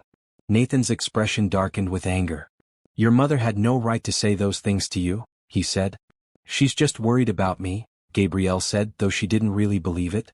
In her own way. There's a difference between concern and cruelty, Nathan replied. And what she said was cruel. You're not the help, Gabrielle. You're my partner, my equal. The woman I love. It was the first time he'd said the actual words. They hung in the air, perfect and terrifying. You love me? Gabrielle whispered. Of course I love you, Nathan said, taking her hands. Did you think this was just convenient companionship? I love you, Gabrielle. I love your kindness, your strength, the way you are with Lily, the way you make this house feel like a home again. I love all of you. I love you too, Gabrielle said, the words feeling natural and right. I think I've loved you for a while now. I was just too scared to admit it. They kissed, and Gabrielle felt the last of her doubts melting away. Her mother was wrong. What she and Nathan had was real and worth fighting for. But the challenges kept coming. At Lily's school Christmas party, Jennifer Chin cornered Gabrielle near the refreshment table. I heard you and Nathan Pierce are dating, she said, her smile sharp. How progressive of him. We're very happy, Gabrielle replied evenly. I'm sure you are, Jennifer said. Living in that beautiful house, no financial worries, instant access to his wealth. It must be quite the upgrade from whatever you were doing before. I was working, Gabrielle said, her patience wearing thin. Supporting myself. I don't need Nathan's money. Of course not, Jennifer said, her tone making it clear she believed the opposite. Well, just be careful. Men like Nathan have certain expectations. And when you don't meet them, they move on to the next pretty face. Gabrielle wanted to respond, wanted to defend herself and Nathan, but she was saved by Lily running over. Mom, Lily said, the words still new and wonderful on her lips. Come see what I made in art class. Jennifer's eyebrows shot up at the word mom, but she said nothing as Gabrielle let Lily pull her away. That evening, Gabrielle told Nathan about the encounter. He was furious. I'm going to talk to her, he said. This is unacceptable. No, Gabrielle said. Don't. It'll just make things worse. Let people think what they want. We know the truth. But it bothers you, Nathan observed. Of course it bothers me, Gabrielle admitted. But I'm not going to let Jennifer Chen or my mother or anyone else make me doubt what we have. I know who I am, Nathan. And I know what we are together. Nathan pulled her close. You're the strongest person I know. I learned from the best, Gabrielle said, looking up at him.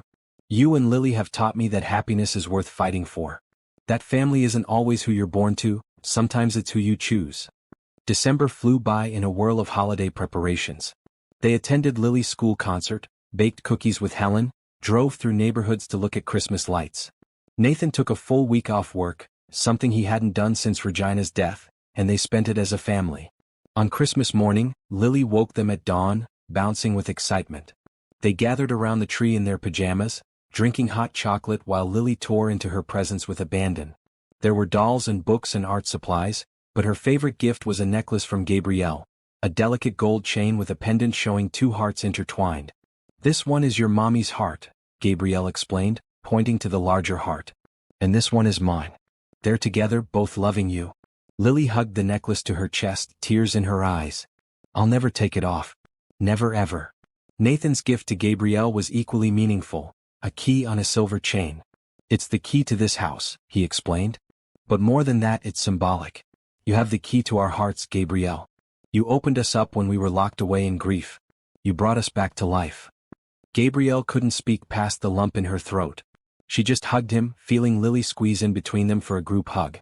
Later, after Lily had fallen asleep surrounded by her new toys, Nathan led Gabrielle out to the patio. The night was cold but clear, stars visible in the dark sky.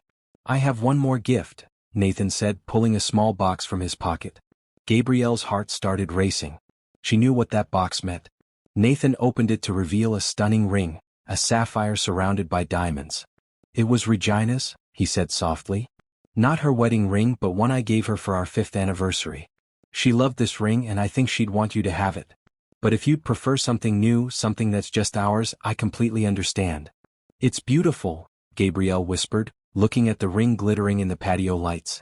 Gabrielle Washington, Nathan said, taking her hand. You came into my life when I was broken. You healed my daughter and helped me remember how to live again. You've become essential to both of us, not as a caregiver or an employee but as family. I love you more than I thought it was possible to love someone after loss. Will you marry me? Will you officially become Lily's mother and my wife? Yes, Gabrielle said without hesitation. Yes to all of it. Nathan slipped the ring on her finger and they kissed under the stars. When they pulled apart, both were crying and laughing at the same time. We're really doing this, Gabrielle said, looking at the ring on her finger. We really are, Nathan confirmed. No huge wedding, no months of planning. Just us, Lily, the people we love, and a commitment to build a life together. When? Gabrielle asked. Whenever you're ready, Nathan said. Tomorrow. Next month. Next year. I just want to be your husband. Soon, Gabrielle decided. I don't want to wait. We've both waited long enough for happiness. They decided on a small ceremony in early February, giving them just over a month to prepare. The guest list would include only close family and friends. Helen, of course. Marcus, the driver who'd become like family. A few of Nathan's closest business associates. Some of Gabrielle's cousins who'd supported her through the failed wedding. And most importantly, Lily would be the flower girl. News of the engagement spread quickly. Jennifer Chin made snide comments at school pickup. Gabrielle's mother called to say she wouldn't be attending the wedding. Some of Nathan's business acquaintances questioned the wisdom of marrying the nanny. But for every negative voice there were 5 positive ones. Helen cried happy tears and immediately started planning the menu. Lily told everyone at school that she was getting a new mommy. Nathan's business partner sent a bottle of expensive champagne with a note saying, "About time you let yourself be happy again." The month of January was busy with preparations, but it was joyful stress. Gabrielle found a simple ivory dress, elegant but not too formal. They decided to hold the ceremony in the garden at the estate, weather permitting, with a small reception in the house afterward. 1 week before the wedding, Tasha, Gabrielle's best friend and the only person who'd truly supported her through the Derek disaster, came to visit. Gabrielle showed her around the estate, introduced her to Nathan and Lily, and finally sat down with her in the library. Are you sure about this? Tasha asked, though her tone was supportive rather than judgmental. It's been less than 4 months since Derek left you at the altar. I'm more sure of this than I ever was of marrying Derek, Gabrielle said honestly. With Derek, I was in love with the idea of getting married, of having that perfect life I'd imagined. With Nathan, I'm in love with the actual person. The flawed, grieving, wonderful man who treats me like I matter. And Lily? Tasha asked. I love her, Gabrielle said simply. She's not my biological daughter, but she's mine in every way that matters. I'd do anything for that little girl. Then I'm happy for you, Tasha said, hugging her friend. You deserve this, Gabby. You deserve to be loved the way Nathan loves you. The night before the wedding, Nathan stayed at a hotel with his business partner, following the tradition of not seeing the bride before the ceremony. Gabrielle and Lily had a girls' night, complete with face masks, popcorn, and a movie. As they got ready for bed, Lily climbed into Gabrielle's lap. Tomorrow you'll be my real mom, she said wonderingly. On paper and everything. I'll be adopting you officially, Gabrielle confirmed. If that's okay with you. It's more than okay, Lily said. It's perfect. I know my first mommy is in heaven and she'll always be special. But you're here. You're the one who reads me stories and helps with homework and makes everything better. You're my mom now. And you're my daughter, Gabrielle said, hugging her tight. I promise to take care of you, to love you, to always be here for you. No matter what. I know, Lily said confidently. You keep your promises. You always do. As Gabrielle tucked Lily into bed that night, she thought about the journey that had brought her here. The humiliation of the failed wedding. The unexpected offer from Nathan. The slow building of trust and love. The moment everything changed. Tomorrow she'd marry Nathan Pierce, officially becoming part of this family she'd somehow stumbled into. It wasn't the wedding she'd planned 4 months ago. It was better because it was real. And as she fell asleep in the blue suite for the last time as Gabrielle Washington, she smiled. Tomorrow she'd wake up and become Gabrielle Pierce. And she couldn't wait. The morning of Gabrielle's wedding to Nathan dawned clear and bright. Unlike the last time she'd prepared to marry, there was no anxiety, no second-guessing. Just pure, uncomplicated joy. Helen brought breakfast to Gabrielle's room along with Lily, who climbed onto the bed still in her pajamas. "It's your wedding day," Lily said, eyes sparkling. "Are you excited?" "Very excited," Gabrielle confirmed, pulling the little girl close. "How about you? Ready to be my flower girl?" "I've been ready forever," Lily declared. "I practiced walking slow at least 100 times." Tasha arrived mid-morning to help Gabrielle get ready. Her dress was simple but elegant, an ivory sheath that fell to mid-calf with delicate lace sleeves. She wore her hair down in loose waves with just a hint of makeup. Regina's sapphire ring sparkled on her finger, soon to be joined by a wedding band. "You look beautiful," Tasha said, tears in her eyes. "Nathan's going to lose his mind when he sees you." Lily, wearing a green dress with flowers embroidered on it, twirled in front of the mirror. "Do I look pretty too?" "You look absolutely gorgeous," Gabrielle assured her. "The prettiest flower girl ever." Downstairs the garden had been transformed. White chairs sat in neat rows facing an arch covered in winter flowers. Heaters had been set up to combat the February chill. The guest list was small, maybe 30 people total, but each one was there because they mattered. Helen had outdone herself with the reception preparations. Tables were set with white linens and elegant centerpieces. The cake, a 3-tiered masterpiece, sat on a special table near the windows. Everything was perfect, intimate and meaningful. At 2 o'clock the guests began arriving. Gabrielle watched from the upstairs window as Nathan greeted people, looking handsome in a charcoal gray suit. He kept checking his watch, clearly eager for the ceremony to begin. "He looks nervous," Tasha observed. "Good nervous or bad nervous?" Gabrielle asked. "Definitely good nervous," Tasha assured her. "That's the look of a man who can't wait to marry the woman he loves." At 2:30 it was time. Gabrielle took one last look in the mirror, then took Lily's hand. "Ready?" she asked the little girl. "Ready," Lily confirmed. They walked downstairs together. Tasha went first, taking her place at the altar beside Nathan's business partner, who was serving as best man. Then came Lily, walking slowly and carefully down the makeshift aisle, scattering rose petals from a basket. Finally it was Gabrielle's turn. She stepped into the garden alone, no one to give her away because she was giving herself freely to this new life. Every eye turned to her, but she only saw Nathan. His face transformed when he saw her. Pure love and wonder and gratitude washed over his expression. His eyes shone with unshed tears. Gabrielle walked toward him, her heart so full she thought it might burst. This was what a wedding was supposed to feel like. This certainty, this joy, this sense of coming home. When she reached him, Nathan took her hands. "You're breathtaking," he whispered. "You're not so bad yourself," she whispered back, making him smile. The ceremony was brief but heartfelt. The officiant, a judge who was Nathan's longtime friend, spoke about second chances and the courage it takes to love again after loss. "Nathan and Gabrielle have both known heartbreak," the judge said. "They've both experienced the pain of plans falling apart. But instead of letting that pain make them bitter or afraid, they chose to remain open to love. They chose each other. They chose to build something new and beautiful from the ashes of what came before." When it came time for vows, Nathan went first. "Gabrielle," he said, his voice steady despite the emotion in his eyes.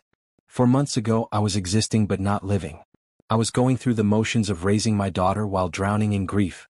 Then you walked into my life at your lowest moment and somehow you saved us both. You brought laughter back to this house. You gave Lily a mother's love. You reminded me that life is still worth living fully. I promise to cherish you, to support you, to never take your love for granted. I promise to be the partner you deserve, the father Lily deserves, and the man Regina would be proud of. I love you, Gabrielle Washington, and I can't wait to spend the rest of my life showing you how much." Gabrielle's turn came and she looked at Nathan through happy tears. "Nathan," she began, "I came to you broken, humiliated, with no plan for my future. You offered me kindness without judgment. You gave me a home and a purpose. But more than that, you showed me what real love looks like. It's not grand gestures or perfect moments. It's showing up every day. It's choosing each other again and again. It's building a life together based on honesty and respect and genuine partnership. I promise to love Lily as my own daughter. I promise to honor Regina's memory while creating new memories with you. I promise to be your partner in all things, through joy and sorrow, success and failure, all the days of our lives. I love you, Nathan Pierce, and I am so grateful that your daughter and I found each other at that altar 4 months ago." The judge pronounced them husband and wife, and Nathan kissed Gabrielle to enthusiastic applause. Lily jumped up and down, clapping and cheering. "That's my mom and dad," she announced to anyone who would listen. The reception was warm and joyful. Helen's food was exceptional. The small band Nathan had hired played soft music. People danced, laughed, toasted the happy couple. During the father-daughter dance, Nathan surprised everyone by inviting both Lily and Gabrielle onto the floor. "This is a family dance," he announced. "Because that's what we are now. A family." They swayed together, the three of them, as the band played a gentle waltz. Gabrielle looked at Nathan holding Lily, both of them smiling at her, and felt overwhelming gratitude. This was her family. This was her home. This was where she belonged. Later, Nathan's business partner gave a toast that brought everyone to tears. "I've known Nathan for 15 years, he said. "I watched him build his company from nothing. I watched him fall in love with Regina and become a father. I watched him nearly break when he lost her. And I've watched him these past few months, coming back to life because of Gabrielle. Some people might question this marriage, might say it happened too fast or under unusual circumstances. But I've never seen Nathan happier or more certain about anything. Gabrielle, you've given him and Lily something precious: hope. The belief that happiness is still possible, that love can bloom even in unexpected places. To the Pierce family, all three of you, may your life together be long and filled with joy." As evening approached and the party wound down, guests began to leave. Each one hugged Gabrielle and Nathan, offering congratulations and well wishes. Even Jennifer Chin, who'd shown up despite not being particularly friendly, managed to say something gracious. "You look happy," she admitted to Gabrielle. "I hope it lasts." "It will," Gabrielle said confidently. "Because we're going to work at it every single day." After the last guest left, the three of them collapsed on the couch in the living room, still in their wedding clothes. "That was the best day ever," Lily declared. "Can we do it again tomorrow?" "I think once is enough," Nathan said with a laugh. "But we can celebrate being a family every day." "Speaking of family," Gabrielle said, pulling out an envelope she tucked away. "I have something for you, Lily." Inside were official adoption papers. "As soon as we file these, you'll legally be my daughter, Lily Regina Pierce. If that's okay with you." "You want to give me Regina's name?" Lily asked, awed. "Your first mommy was special and important," Gabrielle said. "I want you to carry her name, to remember her always. You're her daughter and mine. Both can be true." Lily threw her arms around Gabrielle. "I love you, Mom." "I love you too, sweetheart," Gabrielle replied, holding her tight. That night, after Lily was asleep, Nathan and Gabrielle stood in what was now their shared bedroom. The blue suite had been converted into a home office, and Gabrielle had moved her things into Nathan's room. "Mrs. Pierce," Nathan said, pulling her close. "How does it feel?" "Perfect," Gabrielle said honestly. "Absolutely perfect." "No regrets about the small wedding?" Nathan asked. "No wishes for something bigger?" "None," Gabrielle assured him. "This was exactly what I needed. What we needed.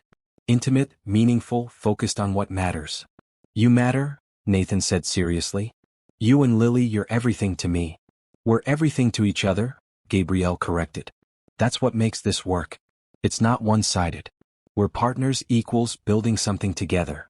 They stood at the window, looking out at the garden where they'd just gotten married. The lights were still twinkling, the chairs still arranged in neat rows. "4 months ago," Gabrielle said softly, "I was standing at a different altar, waiting for a man who never showed up. I thought my life was over. I thought I'd hit rock bottom with no way back up." "And now?" Nathan asked.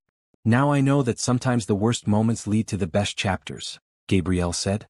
"Derek not showing up was the best thing that could have happened to me.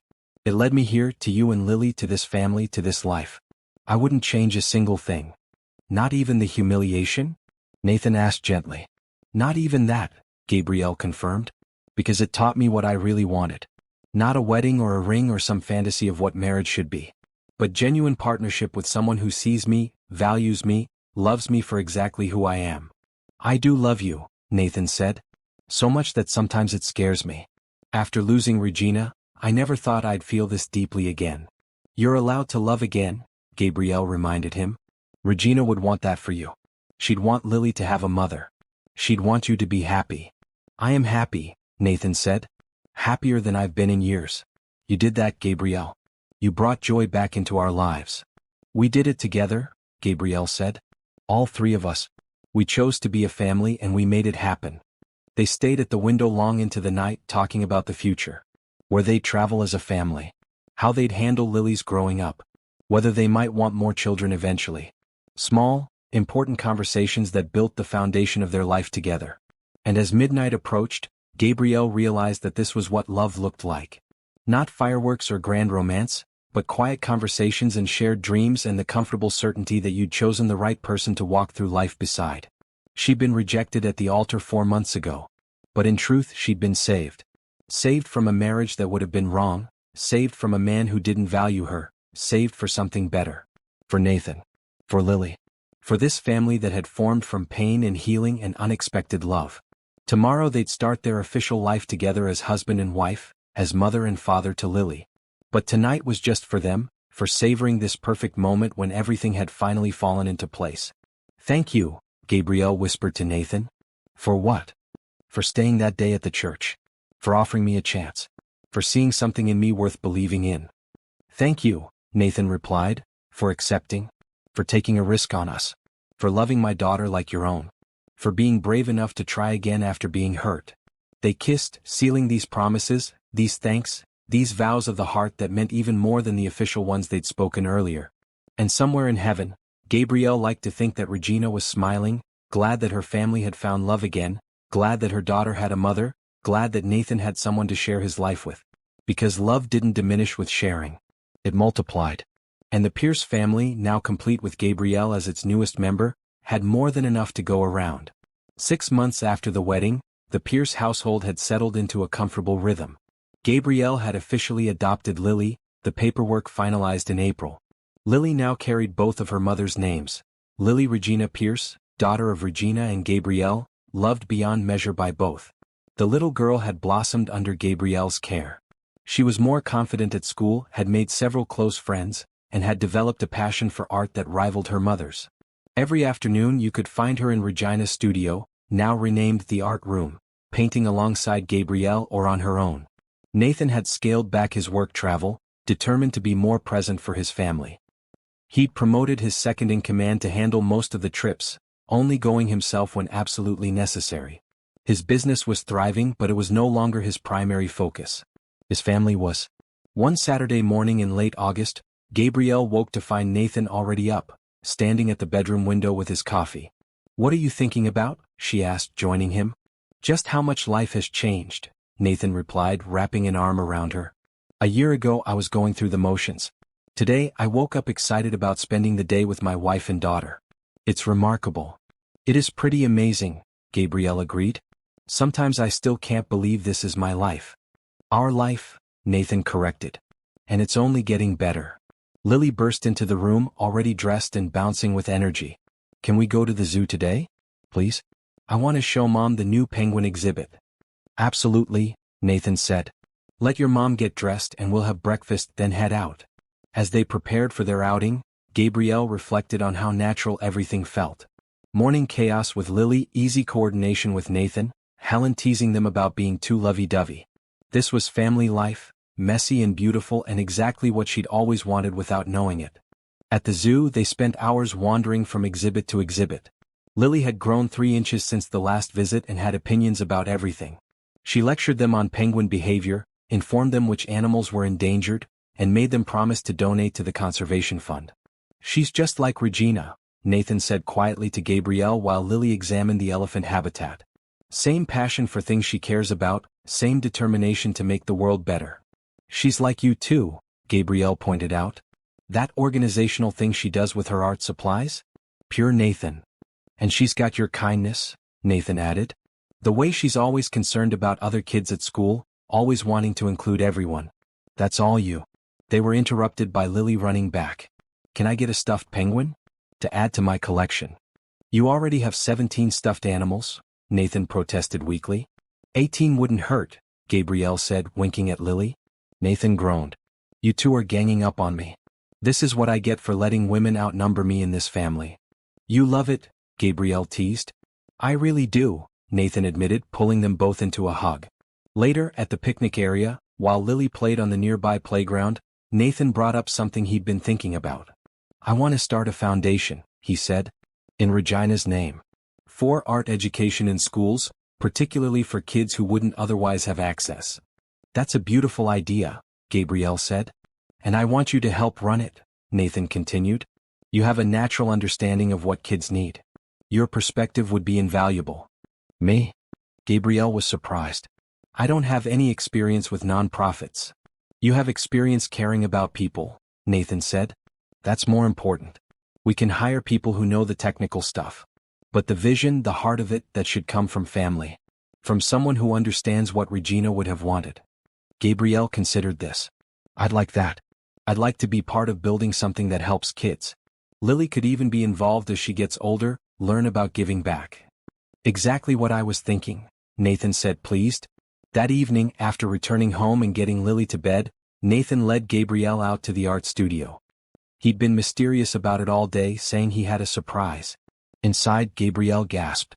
The walls were now covered with a mixture of Regina's paintings and Lily's artwork, professionally framed and displayed. But there was also new work, Gabrielle's own paintings. Over the past few months, Lily had convinced Gabrielle to try painting. "You're always helping me," Lily had said. "But maybe you'd like it too." Gabrielle had been hesitant at first, feeling like she was intruding on Regina's space. But Nathan had encouraged her, and gradually she discovered she actually enjoyed it. "You framed them," Gabrielle said, walking along the walls. "Nathan, you didn't have to do this." "Yes, I did," Nathan said. "This space belongs to all three of you now. Regina's legacy, Lily's present, your future. It's all part of our family story." Gabrielle stopped at one painting in particular. Her first attempt, a simple landscape that was technically flawed but filled with emotion. Nathan had placed it between one of Regina's masterpieces and one of Lily's abstract pieces. "3 generations of Pierce women," Nathan said, coming up behind her. "All artists in your own way. All part of the family." "I'm not really." Gabrielle started. "You are," Nathan interrupted firmly. "You're a Pierce now, Gabrielle. Fully and completely. And your art deserves to be celebrated alongside Regina's and Lily's." Tears pricked Gabrielle's eyes. "How did I get so lucky?" "We're the lucky ones," Nathan corrected. "You could have walked away that day at the church. You could have rejected my offer. You could have kept walls up around your heart. But you didn't. You took a chance on us, and it changed everything." As they stood in the studio, surrounded by art and memories and love, Gabrielle thought about her journey. From the humiliation of being left at the altar to the joy of finding her true family. From thinking her life was over to discovering it was just beginning. "I want to tell you something," Nathan said, turning her to face him. "When Regina died, I thought that part of my life was over. The part where I was a husband, where I had a partner. I thought I'd just be a father from then on, focused entirely on Lily. And that would have been enough. But then you came along and reminded me that I could be both. That Lily could have a mother. That I could have love again. You didn't replace Regina. You created something new. Something equally beautiful but entirely your own." "I love you," Gabrielle said simply. "I love you and Lily more than I ever thought possible. You're my family. My home." "And you're ours," Nathan replied. "Always." They walked back to the house hand in hand. Upstairs, Gabrielle peeked into Lily's room. The little girl was fast asleep, surrounded by her stuffed animals, including the new penguin from today's zoo trip. On her nightstand was a photo they'd taken at the wedding. Nathan, Gabrielle, and Lily, all smiling at the camera, clearly a family. Gabrielle straightened the covers and kissed Lily's forehead softly. "Sweet dreams, baby girl," she whispered. In their own bedroom, as they got ready for bed, Nathan brought up another topic. "I've been thinking about something else," he said. "And I want to know how you feel about it." "What's that?" "Would you want to have another child?" Nathan asked carefully. "I know Lily is already your daughter in every way that matters. But I thought maybe we could expand our family. If you wanted." Gabrielle's heart leaped.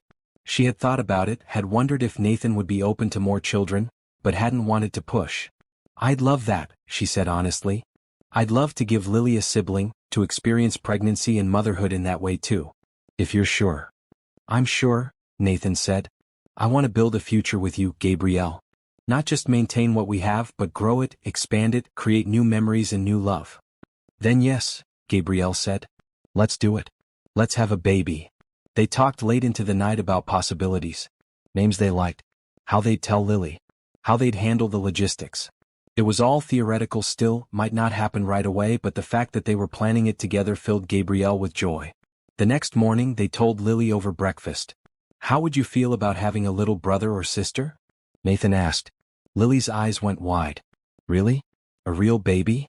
"Maybe," Gabrielle said. "We're going to try. But it might take time." "I'll be the best big sister ever," Lily declared. "I'll teach them to paint and read them stories and protect them from bullies at school." "They'd be lucky to have you," Nathan said, ruffling her hair. As summer turned to fall, life continued in its happy rhythm. The foundation was officially established, with Gabrielle taking on an active role in planning and outreach. Lily started second grade, more confident and social than ever.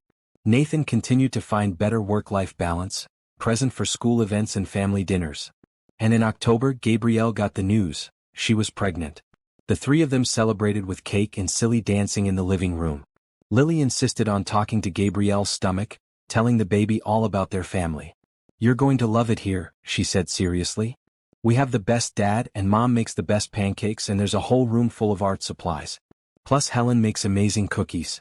Nathan and Gabrielle watched their daughter with tears in their eyes. This was their family, about to get bigger, about to add another chapter to their story. "Have you thought about what you want to name the baby?" Nathan asked later that night. "If it's a girl," Gabrielle said slowly, "I'd like to call her Hope. Hope Regina Pierce.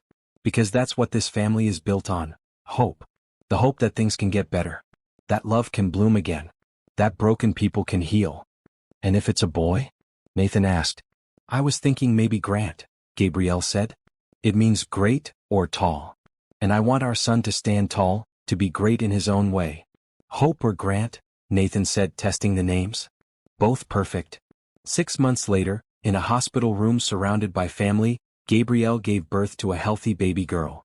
Hope Regina Pierce came into the world at dawn, crying lustily, her tiny fists waving. Lily was allowed in to meet her sister, and the look on her face was pure wonder. "She's so small," Lily whispered, gently touching Hope's tiny hand. "I promise to take care of you, little sister. I promise." Nathan held both his daughters, tears streaming down his face. "She's perfect. You're all perfect." Helen had brought food and flowers. Marcus had sent a massive teddy bear. Even some of Nathan's business associates had sent congratulatory messages. But the most touching moment came when Tasha arrived with a gift. A photo album of Gabrielle's journey from the failed wedding to now, documenting every step of how she'd built this beautiful life. "I wanted you to remember," Tasha said, "that sometimes the worst moments lead to the best ones." That woman standing at the altar, devastated and alone, she became this woman. Loved, valued, surrounded by family. "Never forget how far you've come." Gabrielle hugged her friend tightly. "Thank you. For everything. For believing in me when I couldn't believe in myself." Later, when everyone had left and it was just the four of them, Nathan spoke quietly. "A year and a half ago, I was at a wedding for people I didn't know, there only because my daughter insisted we stay. If someone had told me then that I'd meet my future wife that day, that I'd fall in love again, that I'd expand my family, I would have thought they were crazy. But here we are. 4 of us now. A complete family." "Not complete," Gabrielle corrected, looking at her 2 daughters and her husband. "Growing. Always growing and changing and becoming more. That's what families do." Lily climbed onto the hospital bed carefully, snuggling against Gabrielle's side while Nathan held baby Hope. They sat like that for a long time, just being together, being a family. And Gabrielle thought about that day at the altar, when she'd stood alone in her wedding dress, certain her life was over. She'd been wrong. Her life hadn't ended that day. It had just been redirected towards something better than she could have imagined. She'd thought no one wanted her. But that little girl whisper had changed everything. "Can you be my mommy forever?" And Gabrielle had said yes. To Lily, to Nathan, to this family, to this life. She'd chosen love over fear, hope over despair, possibility over pain. And in return she'd received everything she'd ever really wanted. A family that loved her, a partner who valued her, children who needed her, and the knowledge that happy endings weren't just in fairy tales. Sometimes they happened in real life, to real people who'd been broken and brave enough to try again. Sometimes rejection at one altar led to acceptance at another. Sometimes the universe conspired to give you exactly what you needed, even when it looked nothing like what you thought you wanted. And sometimes, just sometimes, A little girl's whispered question could change absolutely everything.